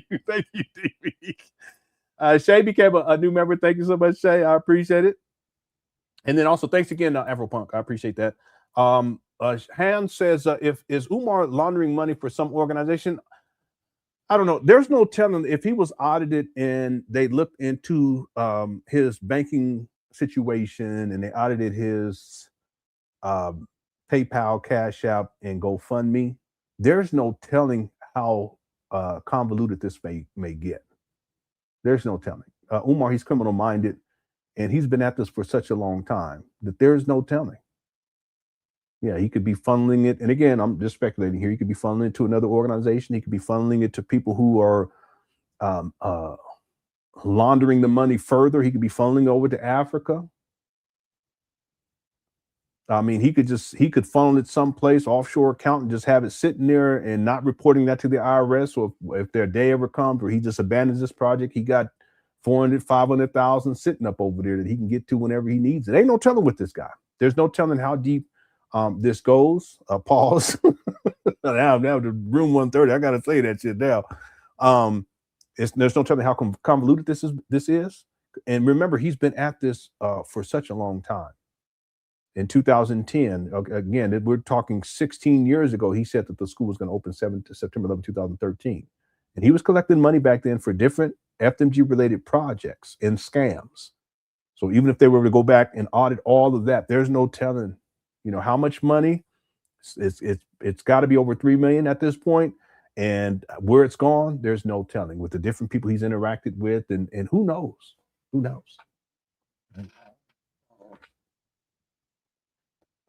Thanks, Hans, for super chat. User 225. Oh, and Shay gifted a membership too. Thank you so much, Shay. I appreciate that. User 225 says, Umar Johnson is hetero, same way Dempsey is a musician. Yeah, Dempsey used to clown me as a musician. He said I was a failed musician, blah, blah, blah. And in a more recent video where I played some of his music, he responded and he said something like, yeah, I saw that. I didn't really watch it, but I saw it. And, you know, Lenon, he has a history of acting a fool with his music. I said, well, hold on a second. Your music is trash, sir. That's called projecting. Okay. Anyway, thanks, user 225, because he was acting a damn fool with the music he was writing. And it was horrible, deplorable, and unacceptable. Yana says, you're right. Umar is not worth it. Yeah, this is from earlier. Yeah, again, he's not. He's not. Okay, we've been talking, going back and forth on this. He's not worth it. Thank you, Giannis. TJ says, put that on something. What did I put it on? The Dead Homies or something like that? I can't remember. Yeah, I'm gonna find that video at some point. I'll find it because I have it downloaded. I remember he said that ding-a-ling thing. I said, what? We were shocked. We were like, what does that mean? We had to think about it. I said, what in the world? Yeah, that's Umar. Thanks, TJ. Mistress Monica says, how's it going? He says, did Umar ever tell the public that his bank account issue has been resolved? Umar is such a scammer. He knows he is being investigated by now. Yeah, he did. He posted on his Instagram page, and I'll see if I can find it before we get up out of here, because I do have the screenshot. He posted it on his Instagram page, and it was haphazard. It's not like he gave a deep explanation on exactly what happened and how it was resolved. And, you know, if you know, I was arrested for it or Lene was arrested for it. He didn't say anything like that. He just posted this image, and it says something, I can't remember exactly, something like the bank accounts are unfrozen. I'll see if I can find it before we get out of here, and I'll show it to you guys. He did post this right here. And this is him telling people that it was still frozen. That's August 18th of 2025. Again, he does the video July 25th. He posts this August 18th. So that's getting close to a month. Okay, he doesn't really give an update on exactly what's taking place with the bank. But again, I think it was a big lie anyway. That's my best guess, was that he was lying in the first place. But there is a post where he says that his bank account was is this Umar right here? This ain't him, is it? Let me see. I don't think so. I'm sorry. I was looking at these, trying to find this other thing. Yeah, that is Umar. Yeah. Yeah, I'm going to assume that's when he went to UNIA, Education and School District, Philadelphia. Youngest school psychologist returns to his maiden voyage to Africa. Ready to work. Oh, yeah, I think this is August 1st of 2005. Yeah, this was his first trip to Africa, I believe. Yeah. Anyway, yeah, I just saw that pop up as I'm looking for this this other image, Mr. Smano. But what I'll do is I'll start this video because I want to get through this tonight so we can have a bit of a reset, and then if I find it, I will post it. I'm just looking real quick. Yeah, I'm not seeing it here. He did make an announcement. I can tell you that. I just don't see it here right now. Yeah, I'll probably have to sift through this at some point. But I'll keep looking. If I find it, I'll post it.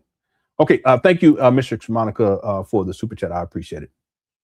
And then Prison Orange Dashiki. Yeah, I had to put this one up here because that's what this outfit right here. That's what it reminded me of. It's not a religious school. We're not into that. I don't want the kids coming back home to you because you part of the problem. You got Willie Lynch all in your system. Okay, by the way, I should mention that when he initially filed for the paperwork for a nonprofit, he did have this as a religious school, right? He changes that because there's a specific coding for it. The 501(3)C, I think it was a 501(3)(4) something. I can't remember. Anyway, I have all that documentation. But the idea, at least I should say, let me rephrase it. I take that back. The idea was that it was going to be like a religiocentric school, and that EFA was going to be the main spiritual practice. He does mention that again in 2019, but he kind of fell away from that at a certain point. Okay, he contradicts himself even with this in these regards. But the point is that Umar, his conception was that it was going to be early conception was that it was going to be like I can't remember what it is, the exact terminology, but it's in that if you look up the nonprofit 501(3) or 501(4) something, I can't remember. Anyway, you look it up, and there's a difference between what he has now and what he had back then. Anyway, let me do this other super chat because we got to wind this down. Black Anonymous says Umar's ungrateful. Yeah, totally ungrateful and disrespectful to his donors, but he has a long history of that type of behavior, and he's still that way to this day. The sense of entitlement, that's sourced from the narcissism. The other thing is that his donors, they've enabled him over the years.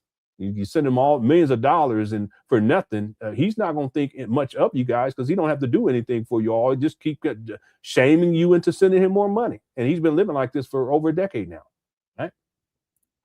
Raw cash is what Sponge Jacan give Umar Johnson for. All right. All right. User 225. Thanks, Black Anonymous. Thank you, User 225. Mixed Monica also says raw cash is my stripper and rapper name. That's what it sounds like. I said when Umar said that the first time, I said, "What are you talking about?" Okay. Thanks, Mrs. Monica. User 225 says, "Thanks for listening. Much love, Cookie Chat. This was during my sophomore year of college." Yeah, we'll play. We'll get more into it at a later time. We have some more time, but you got skills. Thank you, User 225. Full performance vid on my channel. Yeah. He has quite a few performance videos on there too. So keep up the good work. Gotta find me a black queen to play piano for me. To play piano. All right, shoot the shot. Okay, and then ABQ Refugee says, "What was the moment that made you start investigating Umar?" Wow, that's a good question. Well, initially, it wasn't about Umar. I was talking about the Black conscious community. Some of you guys may remember this.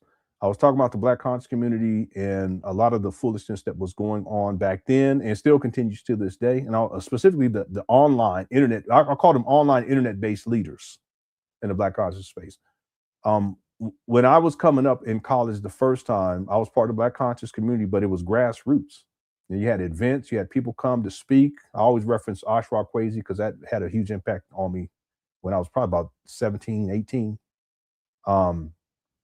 Ashra Kwesi and his wife, she had made a vegetarian dish, food stuff. When I ate, I became a vegetarian after that. Later became a vegan. But I started getting into the books and all that stuff and reading the books and the old stuff, and wearing dashikis and all that. It was a lot different back then. So by the time I started talking about the Black conscious space, the internet-based aspect, I can see that it's so much different. It's so different than what I remember when I was young.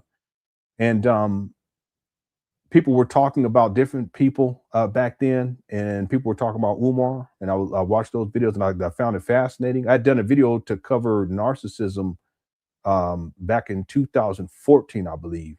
And because Umar did that video where he's talking about St. Paul's and he's walking by himself and he's talking about he wants to purchase it and all this stuff, someone sent me that video, and that's where I kind of was reintroduced to Umar as someone that something wasn't right back then. But I didn't investigate it, didn't do any research. I just told the person something that wasn't right.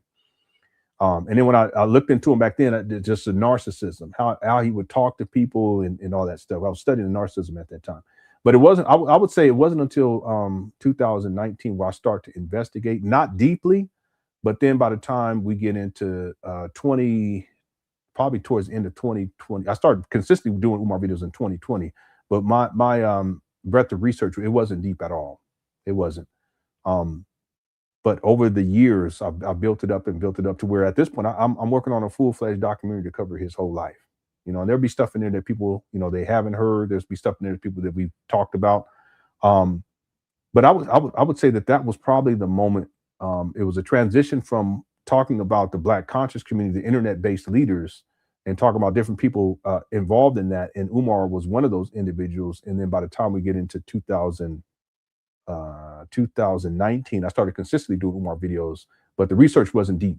But then over the years, it's gotten deeper and deeper. Yeah. So I hope that answers the question. Yeah. All right. Someone said we need a video where Umar was begging for $2 per donor. Yeah, I remember that. He sure was.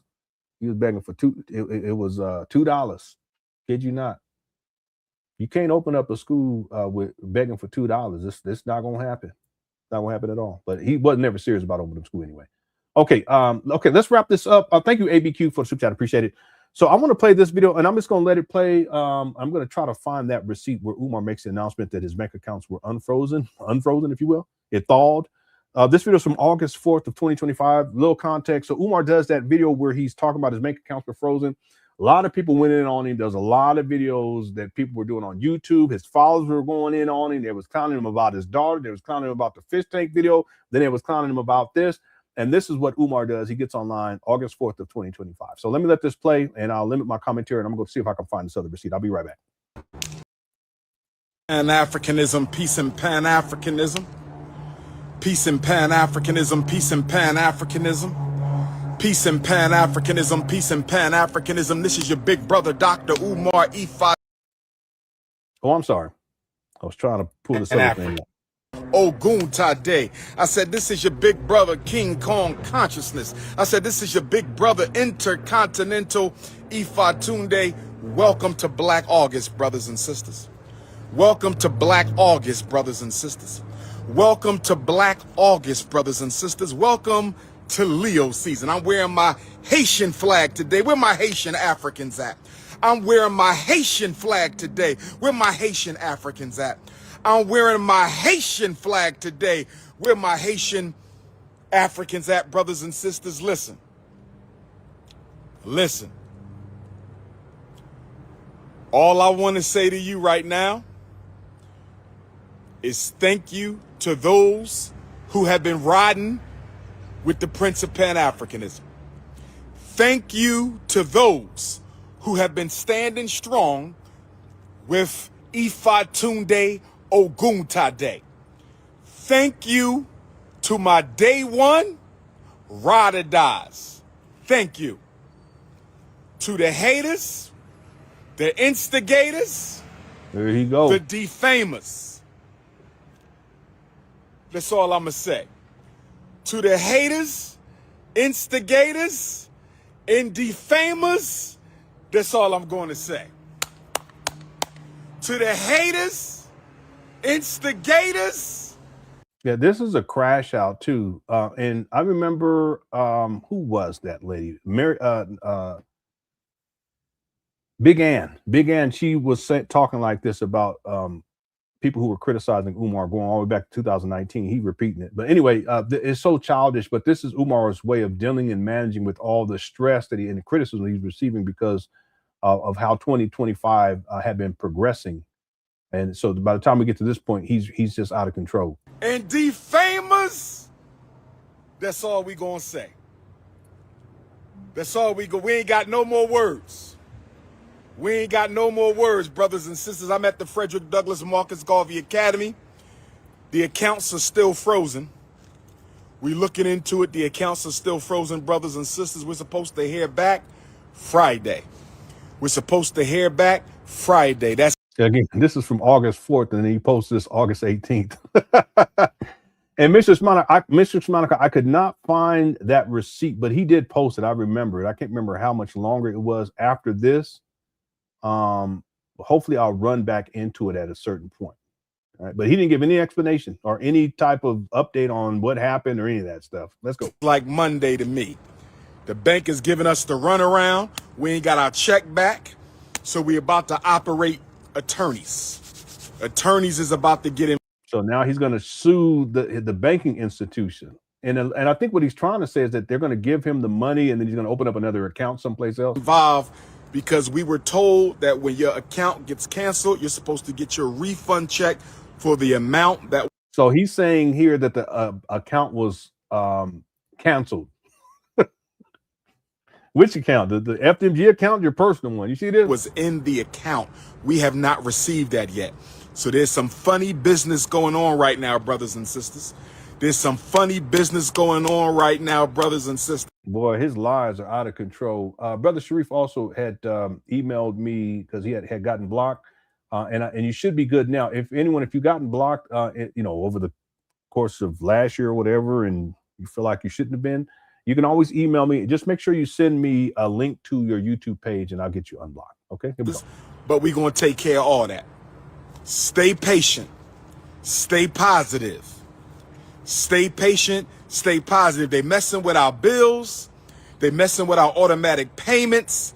They messing up a lot of stuff with this frozen account. They froze me and they froze the school.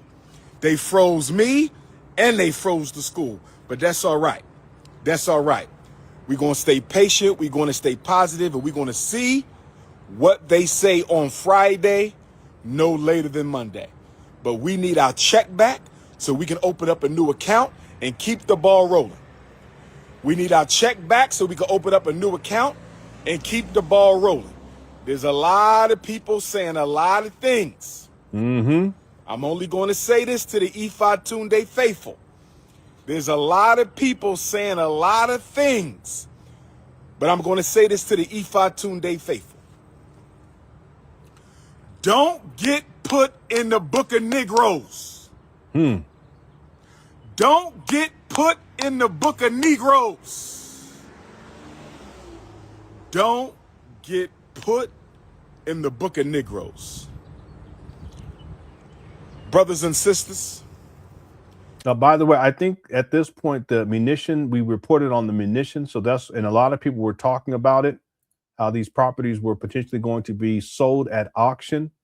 So I think this is in part, if memory serves me correctly, in part, Umar's trying, this is what he's referring to. A lot of people are saying a lot of different things also about the whole bank account saga that he creates and all the other stuff. It was just building over time. Lene, his daughter coming out and exposing him. But I think he's referring specifically to the potential of these abandoned buildings getting sold at auction in 2025.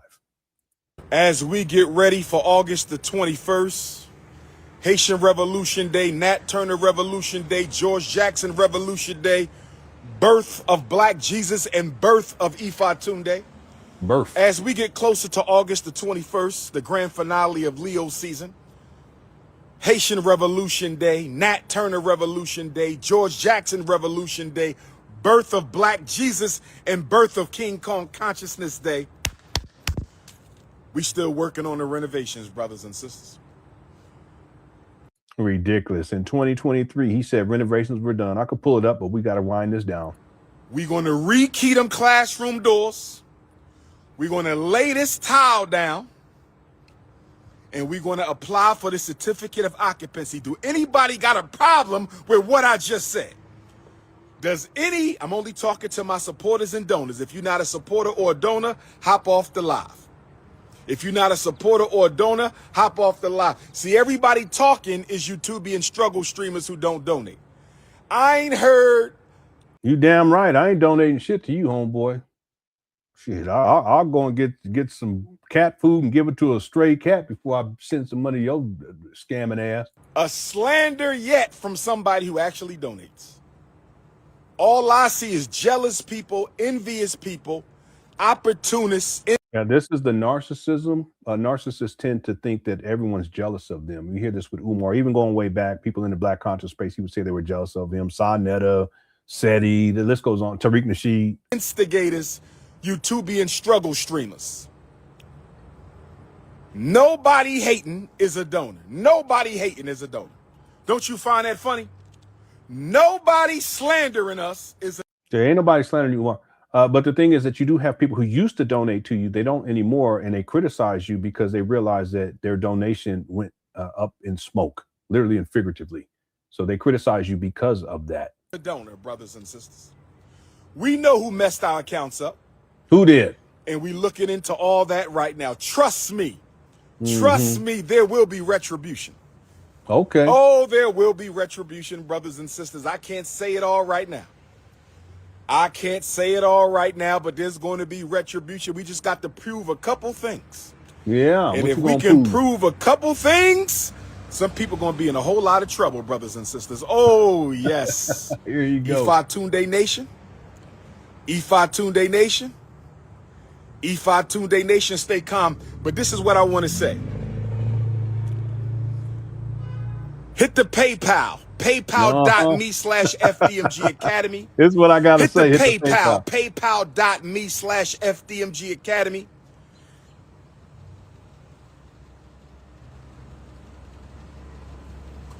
How you doing, my beautiful black sister? I'm Dr. Umar Ifa Tunde, the Prince of Pan Africanism. You can come give me a hug. I need a hug. Come give me a hug, sister. I need a hug. Come give King Kong Consciousness a hug. I need a hug, my beautiful African. Yeah, he's in dire straits. Queen. And I'm like, I know that man from somewhere. Yes, ma'am. Yes, ma'am. How are you, my sister? Oh, man. Thank you. Appreciate the love. Appreciate the love. Appreciate the That's all love. I tried to do was move in love, good brother. Appreciate the You love. never know who needed it.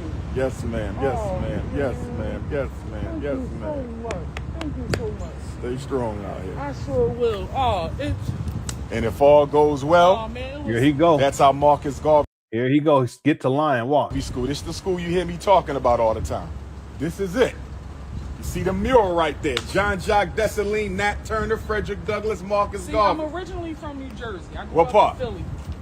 I grew up down there in 8th and Diamond. I'm from 8th and Susquehanna. Got my first haircut at Shabazz at 8th and Diamond. Jermaine My first Shoemake in Philly the job flesh. was right See how he has to make it all about himself? That's a narcissism. there at the damn Yes. the park right at That's 8th where and I was Diamond. born and raised. So I grew up down there. North We've Philly. been down here. I moved to Delaware about 12 years ago. Okay. And that's probably around the time that I started seeing you all Yes, crazy. ma'am. Yes, ma'am. And I transport kids. Okay. And I'm talking That's your about, business? No, I wish it was. Okay. Here he go. He got to try to figure a way to get something out of the black people for free. He's so conniving. I was only asking because once we get the school open, we're going to need some people with some vans to bring some of the children in the morning. You feel me? Mm-hmm. That's a little hustle. Where you can, take my number. Get your phone. Take my number. We supporting black businesses. We supporting black businesses. She didn't have a business, Umar. She worked for somebody, you goofy. Yes, sir. Let me know when you're ready. You got me. I'm a little starstruck and everything. That's all right. I'm like, hold up. Yeah, I know him. I've seen enough of his videos. Yes, ma'am. All right. And your number, baby? 215-989-9858. 215-989-9858. Dr. Umar, U-M-A-R. Lock me in. And I got to Text capitalize you, but trust me. Yes, ma'am. It's all right. It's all right. What's the name? My name is Kieta, sweetheart. I'm going to just text you my And make name sure you so let me got know my you do number. transportation. So when we get to that point, I can hit you up and see what your capabilities are. Here you go. Because we're going to bring students from Baltimore, from Eastern Shore, Maryland, from Philadelphia, from He just lying. Chester, from Dover, from Wilmington, from Trenton, and from Camden. 8 spots. So we're going to need a couple. You know what I mean? Don't forget to send me that text. Okay. Got you, mama. All right now. It was a pleasure. Likewise. Likewise, sister. Likewise.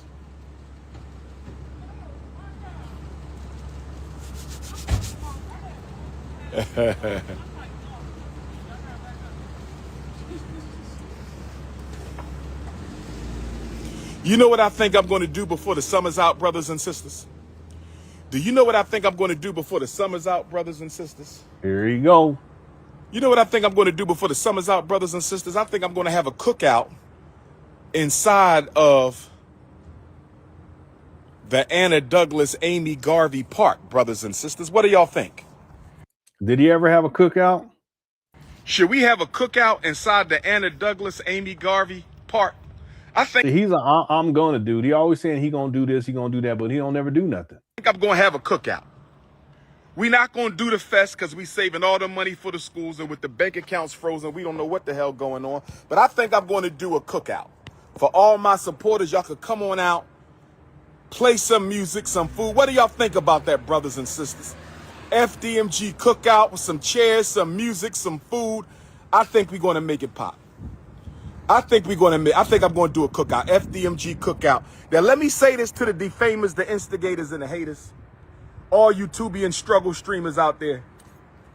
First of all, I get 67 million hits on my Instagram a month, more than everybody else in the conscious community put together. Let me say it again. I get 67 million hits a month on my Instagram, more than everybody else in the conscious community put together. So my struggle streamers, keep on struggling to bring me down. Oh, yes. Struggle stream. And let's be clear about something, because I had mentioned this when you first did this video, Umar. You may have a lot of views, but you're not making any money at that time. You're not even monetized. So it just goes to show you ineptitude. You don't understand how social media works. You don't know how to leverage your celebrity, if you will. With the amount of people that you have on your Instagram alone, you should be bringing in somewhere around $500,000 a year if you manage your social media properly. Somewhere around there, $450,000 to $500,000 a year. But you can't even do that because you're inept. You're backwards. You don't understand technology. You don't understand social media is not just about getting online, acting a fucking fool and running your mouth all the time, looking like a damn crackhead. That's not what social media is about. See, if you approached it with some level of professionalism and stop with the crashing out, Umar, he could be a multimillionaire, not even have to do all this scamming and shit. Wouldn't even be necessary. Right? Now, when I called Umar out on this, when I told him that it doesn't matter how many subscribers you have or how many followers or how many views you get, if you ain't making no money, what the fuck? You're wasting your time. Right? And if you got time to waste, go on and waste it. But the way I look at it, if you're serious about opening up a school, you can finance that yourself. Umar should have been able to finance it himself if he had utilized social media properly. Now, I made these comments when he did this video, and then Umar, what he does is he hears it and he starts a special member situation on his Instagram page where people pay $10 a month in order to watch videos. But the last time I checked, he had like about, I think it was 36 people who signed up. So Umar, you're still a struggle streamer. Okay. You were a struggle streamer then, you're still a struggle streamer. So you would have to totally revamp how you operate on social media. You just can't be posting any old thing all the time throughout the day and nothing correlates to nothing else. And it's a bunch of bullshit. So you turned into a circus. See? But see, if you was really serious about utilizing your social media, yeah, you could make it work, but you would also have to be responsible. You would have to be reliable. You would have to be consistent. And you would also have to be honest. And you're none of those things. Anyway.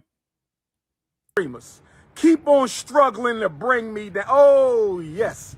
With your 5,000 views, your 20,000 views, your 800 views, your 50,000 views.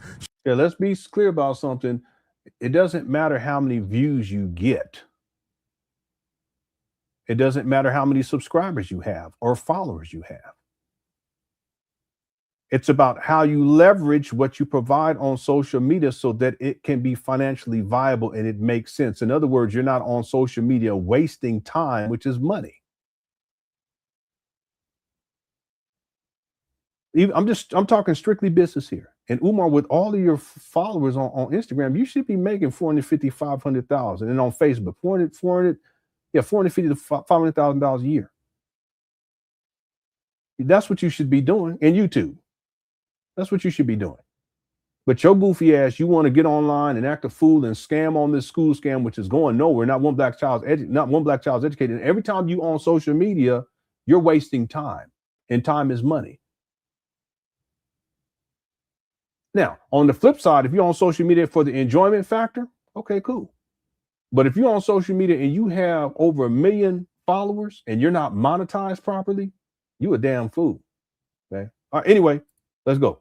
Struggle streamers, keep on trying to take down King Kong. I want you to keep on trying to take down King Kong with my 67 million Instagram views a month. What y'all going to do when my Go Live channel is ready? What are y'all going to do? It's irrelevant. Someone check for me real quick.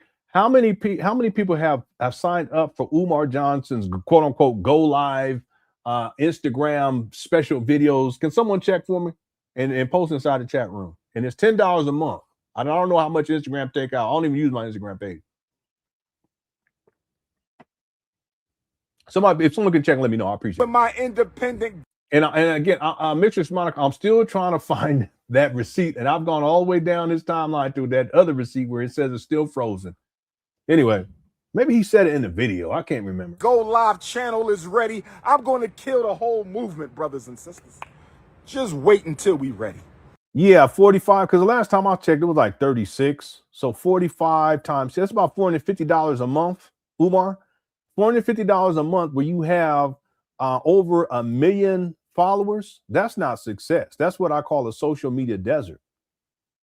Yeah, he has like 1.1 million. Someone said 1.1 million are bots. Okay. Yeah, But if you only have 45, and that equals $450 a month, but you have 1.1 million, whatever it is. Yeah, it's like subscribers on his Instagram page. They subscribe to his $10 a month special videos. I don't even know if he's producing those at all, but the point is that's not success at all. $450, and I don't know how much Instagram takes out of that. Oh, Lord, just wait until we ready. Y'all done woke up the sleeping giant. Newark, New Jersey, I will see you this Saturday, August the 9th. Where my New Jersey Africans at? Where my New Jersey Africans at? Newark, New Jersey, I will see you Saturday, August 9th. Source of Knowledge Bookstore, 867 Broad Street. I speak at 2. The whole street festival is from 10 to 5. I speak at 2 o'clock. This Saturday, Newark, New Jersey, Source of Knowledge, my first public address in South Africa, my first public address of Leo season, my first public address of Black August, and then Nat Turner Land, August the 21st.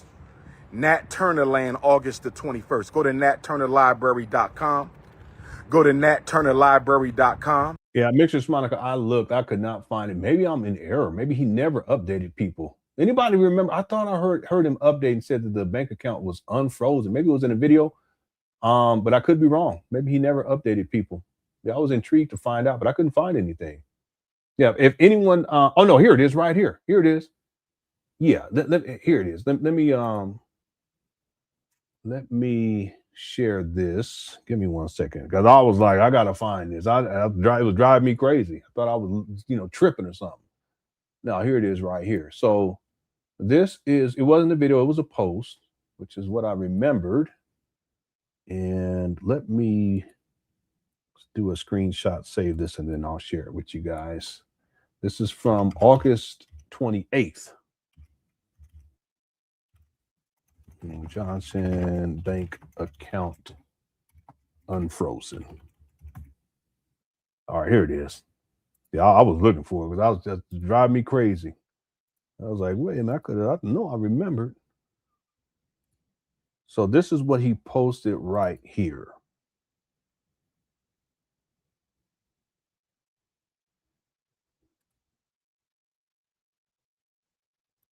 Yeah, so August 28th, 2025, PayPal.me, FDMG Academy, Dr. Umar Johnson School for Boys. Donate today, family. FDMG funds unfrozen. New FDMG Academy account opened. P.O. Box 963, blah, blah, blah. And again, he doesn't give any explanation for any of this. I mean, it could be totally untrue that I don't think the bank accounts were frozen in the first place. But he could just be making all this up. And there's he doesn't provide any receipts to back up anything that he said. He just says that the account was, a new account was opened and the old account, I guess, was unfrozen. And he took the money out of there and put it into this new account. And what is that? Is that the FDMG or the personal one or both? Or is it the mamas too? I don't know. That there it is. Yeah, I was trying to find it because I remember seeing it and I was just driving me crazy. So thanks again, Mixer Monica. All right, let me do these super chats and then we'll finish up with that video. There's about 4 minutes left on that. We'll be up out of here. Let's see. User 225 says he's reenacting Sponge Getty's Shango. All right. Yeah. Drifting says if he were legitimate, could he have formed the nonprofit, paid himself a reasonable salary, guided the board, and produced results? If he was legitimate, and that's what people do. They'll pay themselves. I mean, there's people they'll pay themselves $150,000 a year. Do the nonprofit. Now, that $150,000 is subject to taxation as personal income, right? But Umar could have done that. But here's the thing, Umar, a lot of his maneuverings when it comes to financials, it's so that he's not subject to wage garnishment dealing with his child support. He's been living like that for over 20 years. And there are men who they'll purposely get money under the table or they won't take a job because they don't want wage garnishments for non-payment. And Umar, that's what he's done. There's something called minimum responsibility or minimum something. It's like the minimum that you would have to pay in a situation where they can't find your employment. And they in the state of Pennsylvania, they go based upon minimum wage. Meanwhile, Umar's raised, it has to be over $3 million by now. He's raised millions of dollars And he, in the paperwork that he filed with the IRS for 2020 through 2024, he's saying that he's not paying himself anything. He's using the money for himself. And what about all them other years? It's all personal income. See, that's why you on his child support docket, you'll see it. It'll say generic order. They're trying to find out where Umar is getting paid from, so they can put an attachment to it so they can get the child support for the babies. Umar has a long history of this. So a lot of what he does financially is to avoid paying child support. And one of the things that he did with this nonprofit is that on paper, he's saying that he doesn't pay himself anything. And so therefore, when the court looks up information to find out his income, they don't see anything. But if he was legitimate, he could have paid himself $100,000 a year, $85,000, $50,000 a year. But then that money would be subject to child support through wage garnishment, and then also taxation on top of that. So Umar, he's very strategic. He's the only person on the board, which makes no sense because it's not a board. It's just he's in charge of everything. The money comes in, he does what he wants to with it. He reports what he reports to the IRS, but I'll propose that he's raised way more than what he's proposed to the IRS, what he's reported to the IRS. What he could have done legitimately is form this nonprofit and then had an accountant who made sure that the money was all accounted for, and then pay himself out of that money. It could be $120,000 a year, $150,000 a year, and he could have lived off of that perfectly fine and paid taxes on it and be perfectly fine. Wouldn't have to work a job or anything. He ain't done shit. But see, he's such a scammer for him, and the greed is so. That's the thing people don't understand about. Some people don't understand about Umar is the level of greed that this guy has. It's extreme. He's an extremely greedy person. That's why he wants everything done for free, so that he doesn't have to pay out the amount of money. But all that money should be going towards the renovations. All the money should be going towards, furnishing the school. All the money should be going. I mean, all this stuff. But he's so greedy. That's why I think that Umar probably has money stored away somewhere. And I didn't think this before, but I think he probably has money stored away in different, like, I don't know, in another country, offshore account, what have you, or with someone who's holding on to it for him. And I'm speculating, just so that it doesn't appear that he has all of this money. Right. So that to the outside world, and people say this, he can't be scamming because he doesn't look like that's on purpose. But he sure did come up with $68,600 to pay Marianne Laurent like that. Where'd that money come from? He sure did come up with that $38,388.22 in FDMG past due bills like that. Where'd that money come from?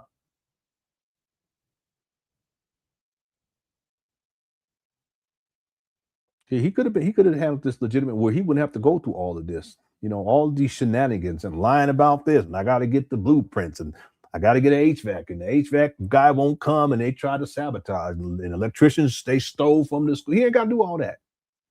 He could have earned a decent living with this nonprofit, even if he didn't produce anything, because they ain't produce anything anyway. But he could have paid himself and just paid taxes on it. And what he could have done is done that and then also actually worked the job.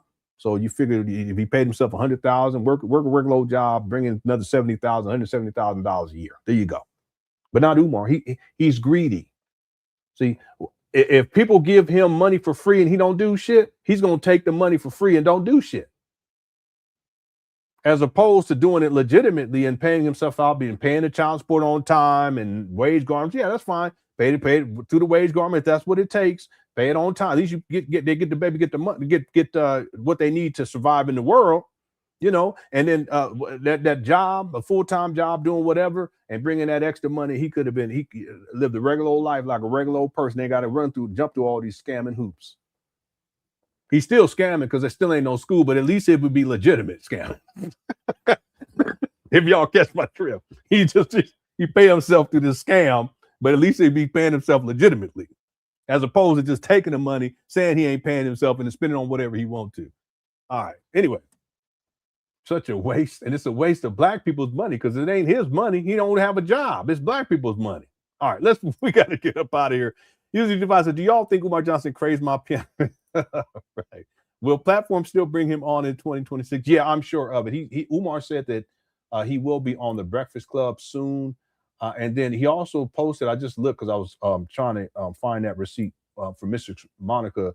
He had posted on his Instagram page that he's going to be on the Art of Dialogue again in about 3 days. So he's going to be talking about Will Smith, Tyler Perry, McClurkin, L.A. Reid. All right. So yeah, they'll keep having him on. It's unfortunate, but it is what it is. Still waiting for a date with the doctor. Yeah, a lot of people thought that he came up with that in 2025. Now that goes back years ago. I mean, there's so many things. One of these days, I keep saying it, we're gonna get together doing the show, and we're gonna bring up as many things we can remember that Umar said he was gonna do that he never did. And this is another thing right here. Okay. All right, thanks, Jazz. And then DS Tax became a new member. Thank you so much. All right, let's finish up with this video. There's probably about 3 minutes left on this, 4 minutes max, and then we'll be up out of here. Thank you guys so much for tuning on. Thanks for all the super chats, everyone. Thanks for everyone inside of the Cookie Quartet. Thanks to the mods for handling business. Cookie Quartet's undefeated. We have over 613 likes too. Thank you for that. And this is an awesome show. Okay, let's finish this up. Here we go. Library.com, and then we got a Deep South Black August grand finale. South. New Orleans, Hattiesburg, Mississippi, Mobile, Alabama. New Orleans, Hattiesburg, Mississippi, Mobile, Alabama. New Orleans, Hattiesburg, Mississippi, and Mobile, Alabama. New Orleans, Hurricane Katrina. 20 years later, August the 29th, I will be in the building. Big Easy, Black Louisiana, see King Kong in New Orleans, 20th anniversary, Hurricane Katrina. We raising the ancestors, August the 29th, New Orleans, Louisiana, with the Prince. Where my Hattiesburg, Mississippi Africans at? I'm coming to Hattiesburg for the first time. I'm coming to Hattiesburg, Mississippi for the first time. Where my Mississippi Africans at? I don't care if you in Gulfport. I don't care if you in Biloxi. I don't care if you in Jackson. I don't care where you at. If you live in Mississippi, you better be in Hattiesburg August the 30th. If you live in Mississippi, you better be in Hattiesburg with Umar tripping. The Prince of Pan Africanism August the 30th. Where my Alabama Africans at? There you Where go. my Alabama Africans at? Where my 5'5" extra thick in the thighs Alabama queens at? I said, where my 5'5" extra thick in the thighs Alabama queens? I'm coming to Mobile for the first time. I'm coming to Hattiesburg for the first time. I'm coming to Mobile for the first time. I'm coming to Hattiesburg for the first time. Mobile, Alabama, 10th annual. Hades, what in the world?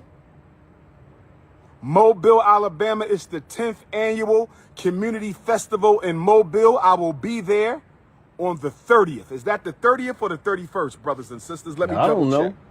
I don't want to get it wrong. I don't want to get it wrong. Mobile, Alabama, is that the 30th or the 31st? I don't want to get it wrong. Africatown Festival, August the 31st. Hattiesburg, August the 30th. Mobile, Alabama, August the 31st. New Orleans, Hurricane Katrina, August the 29th. So we got a trilateral commission. We got a Deep South, Prince of Pan Africanism, Black August grand finale, trilateral tour. We got New Orleans on August the 29th. We got Hattiesburg, Mississippi on August the 30th. And we got Mobile, Alabama on August the 31st. I got a special request from all my New Orleans queens. I got a special request from all my Hattiesburg, Mississippi queens. Umar tripping. Research Delaware corporate accounts, Lynn. Yeah, I'll do that. Yeah, I do know that Delaware is known as a serious tax haven, but also for nonprofits. A lot of nonprofits and LLCs and all that stuff, they incorporate there because it's less stringent rules, regulations, and so forth in Delaware. So I have a sense that that's why Umar, he's kind of gotten away with a lot more than probably would have gotten away if he's in another state where it's more stringent guidelines. Anyway, I'll look into this. Thank you so much. I am what I am.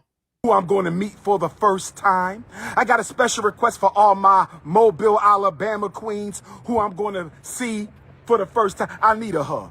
Can I get a Big Papa hug? I've been battling demons for 2 months. I've been battling demons. I've been battling all kind of demons. I've been battling demons, brothers and sisters. I've been battling demons. Yeah, Delaware corporations do not have a general requirement to file their full financial accounts with the state or make them publicly available. They are, however, required to file an annual report and pay a franchise tax by March 1st each year.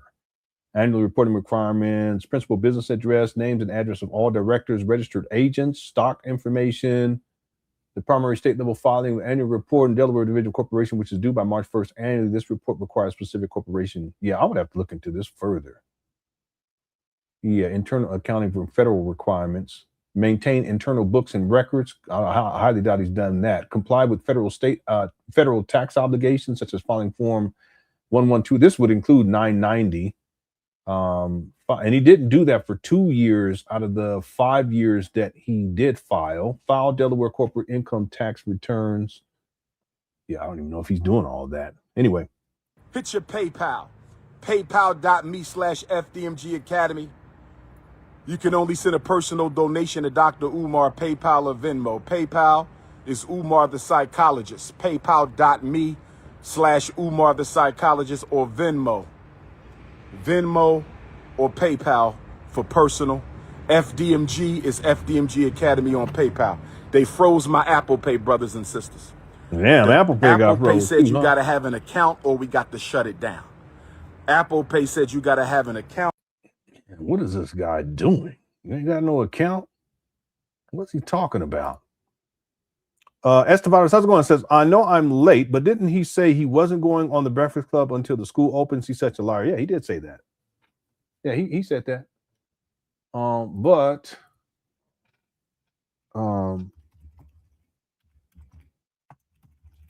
Yeah, he sure did say that. You're right. Yeah, he lies a lot. That's the thing about Umar. He's supposed to be on an hour dialogue. These are going to be recording. He put here the 11th, which is in 3 days. But I remember seeing him post, I think this was maybe a week ago, but he had posted that he's going to be on the Breakfast Club in the fall. No, not the fall. He said, no, what did he say? I think he said February, if memory serves me correctly. Yeah, I'll let this keep playing. Let me see if I can find it. Hold on 1 second. I'll be right back. Or we got to shut it down. Apple Pay said you got to have an account or we got to shut it down. So they froze the Apple Pay, brothers and sisters. They trying to destroy the prince. They froze my account, froze my Apple Pay. So you got to do PayPal.me/Umar the Psychologist. Or you got to hit up the Venmo. You got to hit up the Venmo. But we staying positive in Black August. Nobody is going to spoil my Black August for me. I refuse. Nobody is going to spoil my Black August. I want to get with my Haitian Africans. Because we need a free Haiti liberation movement. And the reason we need a free Haiti liberation movement is because Haiti is the little Africa of the West, brothers and sisters. Are y'all listening to me? Melanin drip. Haiti is the little Africa of the West. See, we got big Africa, Mama Africa, but Haiti is little Africa. So the way he talks about all this is like a little child, you know?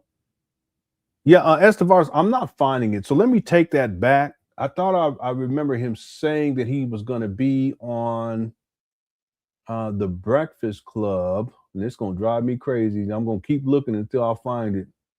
But for now, let me take that back because I don't want to misrepresent. Umar, he put on here too, by the way, all new private content. Subscribe to his IG for $9.99 a month, but he doesn't have many people subscribe to that. He doesn't understand how social media works. The specific approach that he would have to take, and he can't be on here posting frivolous things, this stupid stuff that don't nobody care about. You have to really focus on what your audience want. He doesn't understand that. Anyway, to Estevados, let me take that back for now. I just thought I remember him saying that he's going to be on the Breakfast Club. It might have been in the video, though. We got to organize and liberate Haiti, brothers and sisters. That is the closest independent African country in the world to North America, South America, Central America. It's the first Pan-African republic in history. So we gotta liberate Haiti, brothers and sisters. We gotta liberate Haiti, brother. You ain't liberating nothing. Cut it out. So stupid. We gotta liberate Africa. Cut it out. You guys know how huge Africa is? You can put the United States in there and have a gang of space left over. This is stupid. Brothers and sisters, we ain't got no chance. I'm about to get off right now. But if you need to reach me, you know the number. Shoot me a text message. Send me some positive energy. Yeah, here it go right here. So I'm gonna put that back down on it. Estevar's he says that it's on his Instagram page, The Return of the Prince, Power 105.1, The Breakfast Club, Dr. Umar interview. And then it says 100th anniversary. I don't know what that's supposed to mean. I guess of Black History Month. And then he says February of 2026, the most requested Black scholar orator of the first quarter of the 21st century, and the only scholar activist alive invited to speak on every continent in the Caribbean multiple times. So he's supposed to be returning in February of 2026. Right? So yeah, he said he wasn't going to go back until the school was open. He lied. Okay, clearly. All right, here we go. My alpha male, unapologetically African, anti-snow bunny alpha males, send me some positive energy. My unapologetically African anti-snow bunny alpha males, send me some positive energy. 215-989-9858. 215-989-9858. 215-989-9858. Peace and Pan-Africanism. All right, there we have it. Thank you guys so much for tuning on, and hope you enjoyed the show. We did fantastic with the likes. Wonderful. I enjoyed myself thoroughly. I want to thank everyone who sent in super chats, or if you sent in super stickers. Thank you so much for the support. I really do appreciate it. Okay, humbly. Thank you so much. Also, thanks to the mods for handling business. I don't plan on live streaming tomorrow unless Umar goes live, but he's been hiding. He's been hiding for quite some time now. But I don't plan on going live tomorrow. Thank you guys again. Everyone started the Cook Crush chat. And again, I just want to tell everyone Happy New Year. Okay. All right. And as we always do,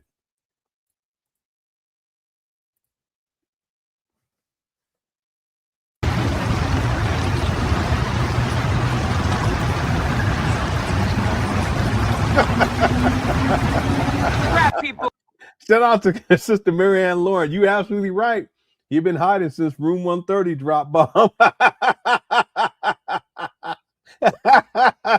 Shout out to Marianne Lauren. Let's give her some love in the Cookie Crush chat. Let's go. Great work today.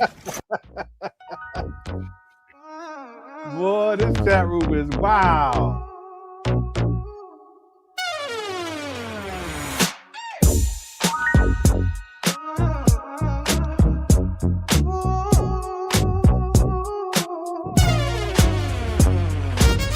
Lights are rolling on a movie set today.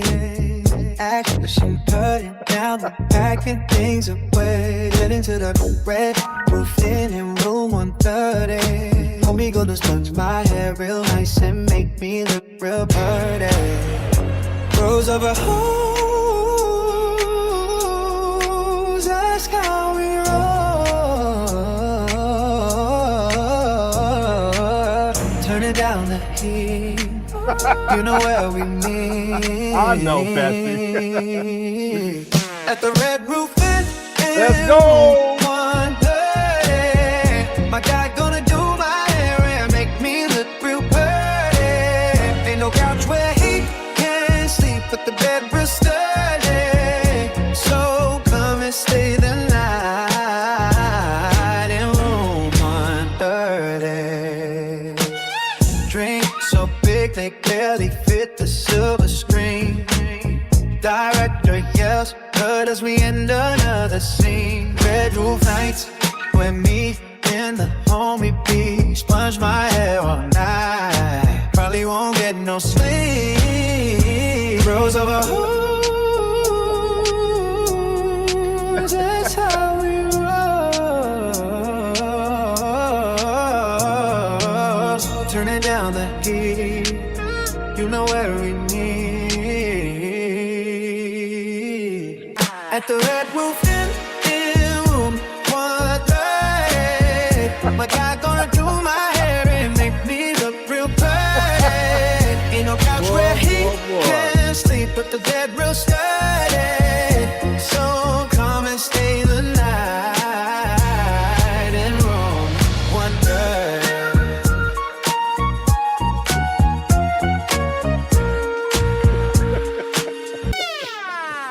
At the red roof in room 130. My guy gonna do my hair and make me look real pretty.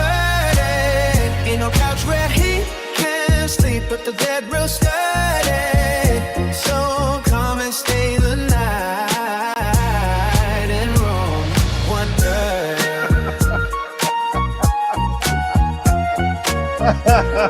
Wow. All right. Shout out to the LGBT. Shout out to LGBT family. Oh man. Boy. Congrats to me. Thank you guys so much for tuning on here. I have such a good time with y'all. I'll see y'all soon. Please enjoy the rest of the evening. I love y'all sincerely. Okay. Y'all take care. Peace.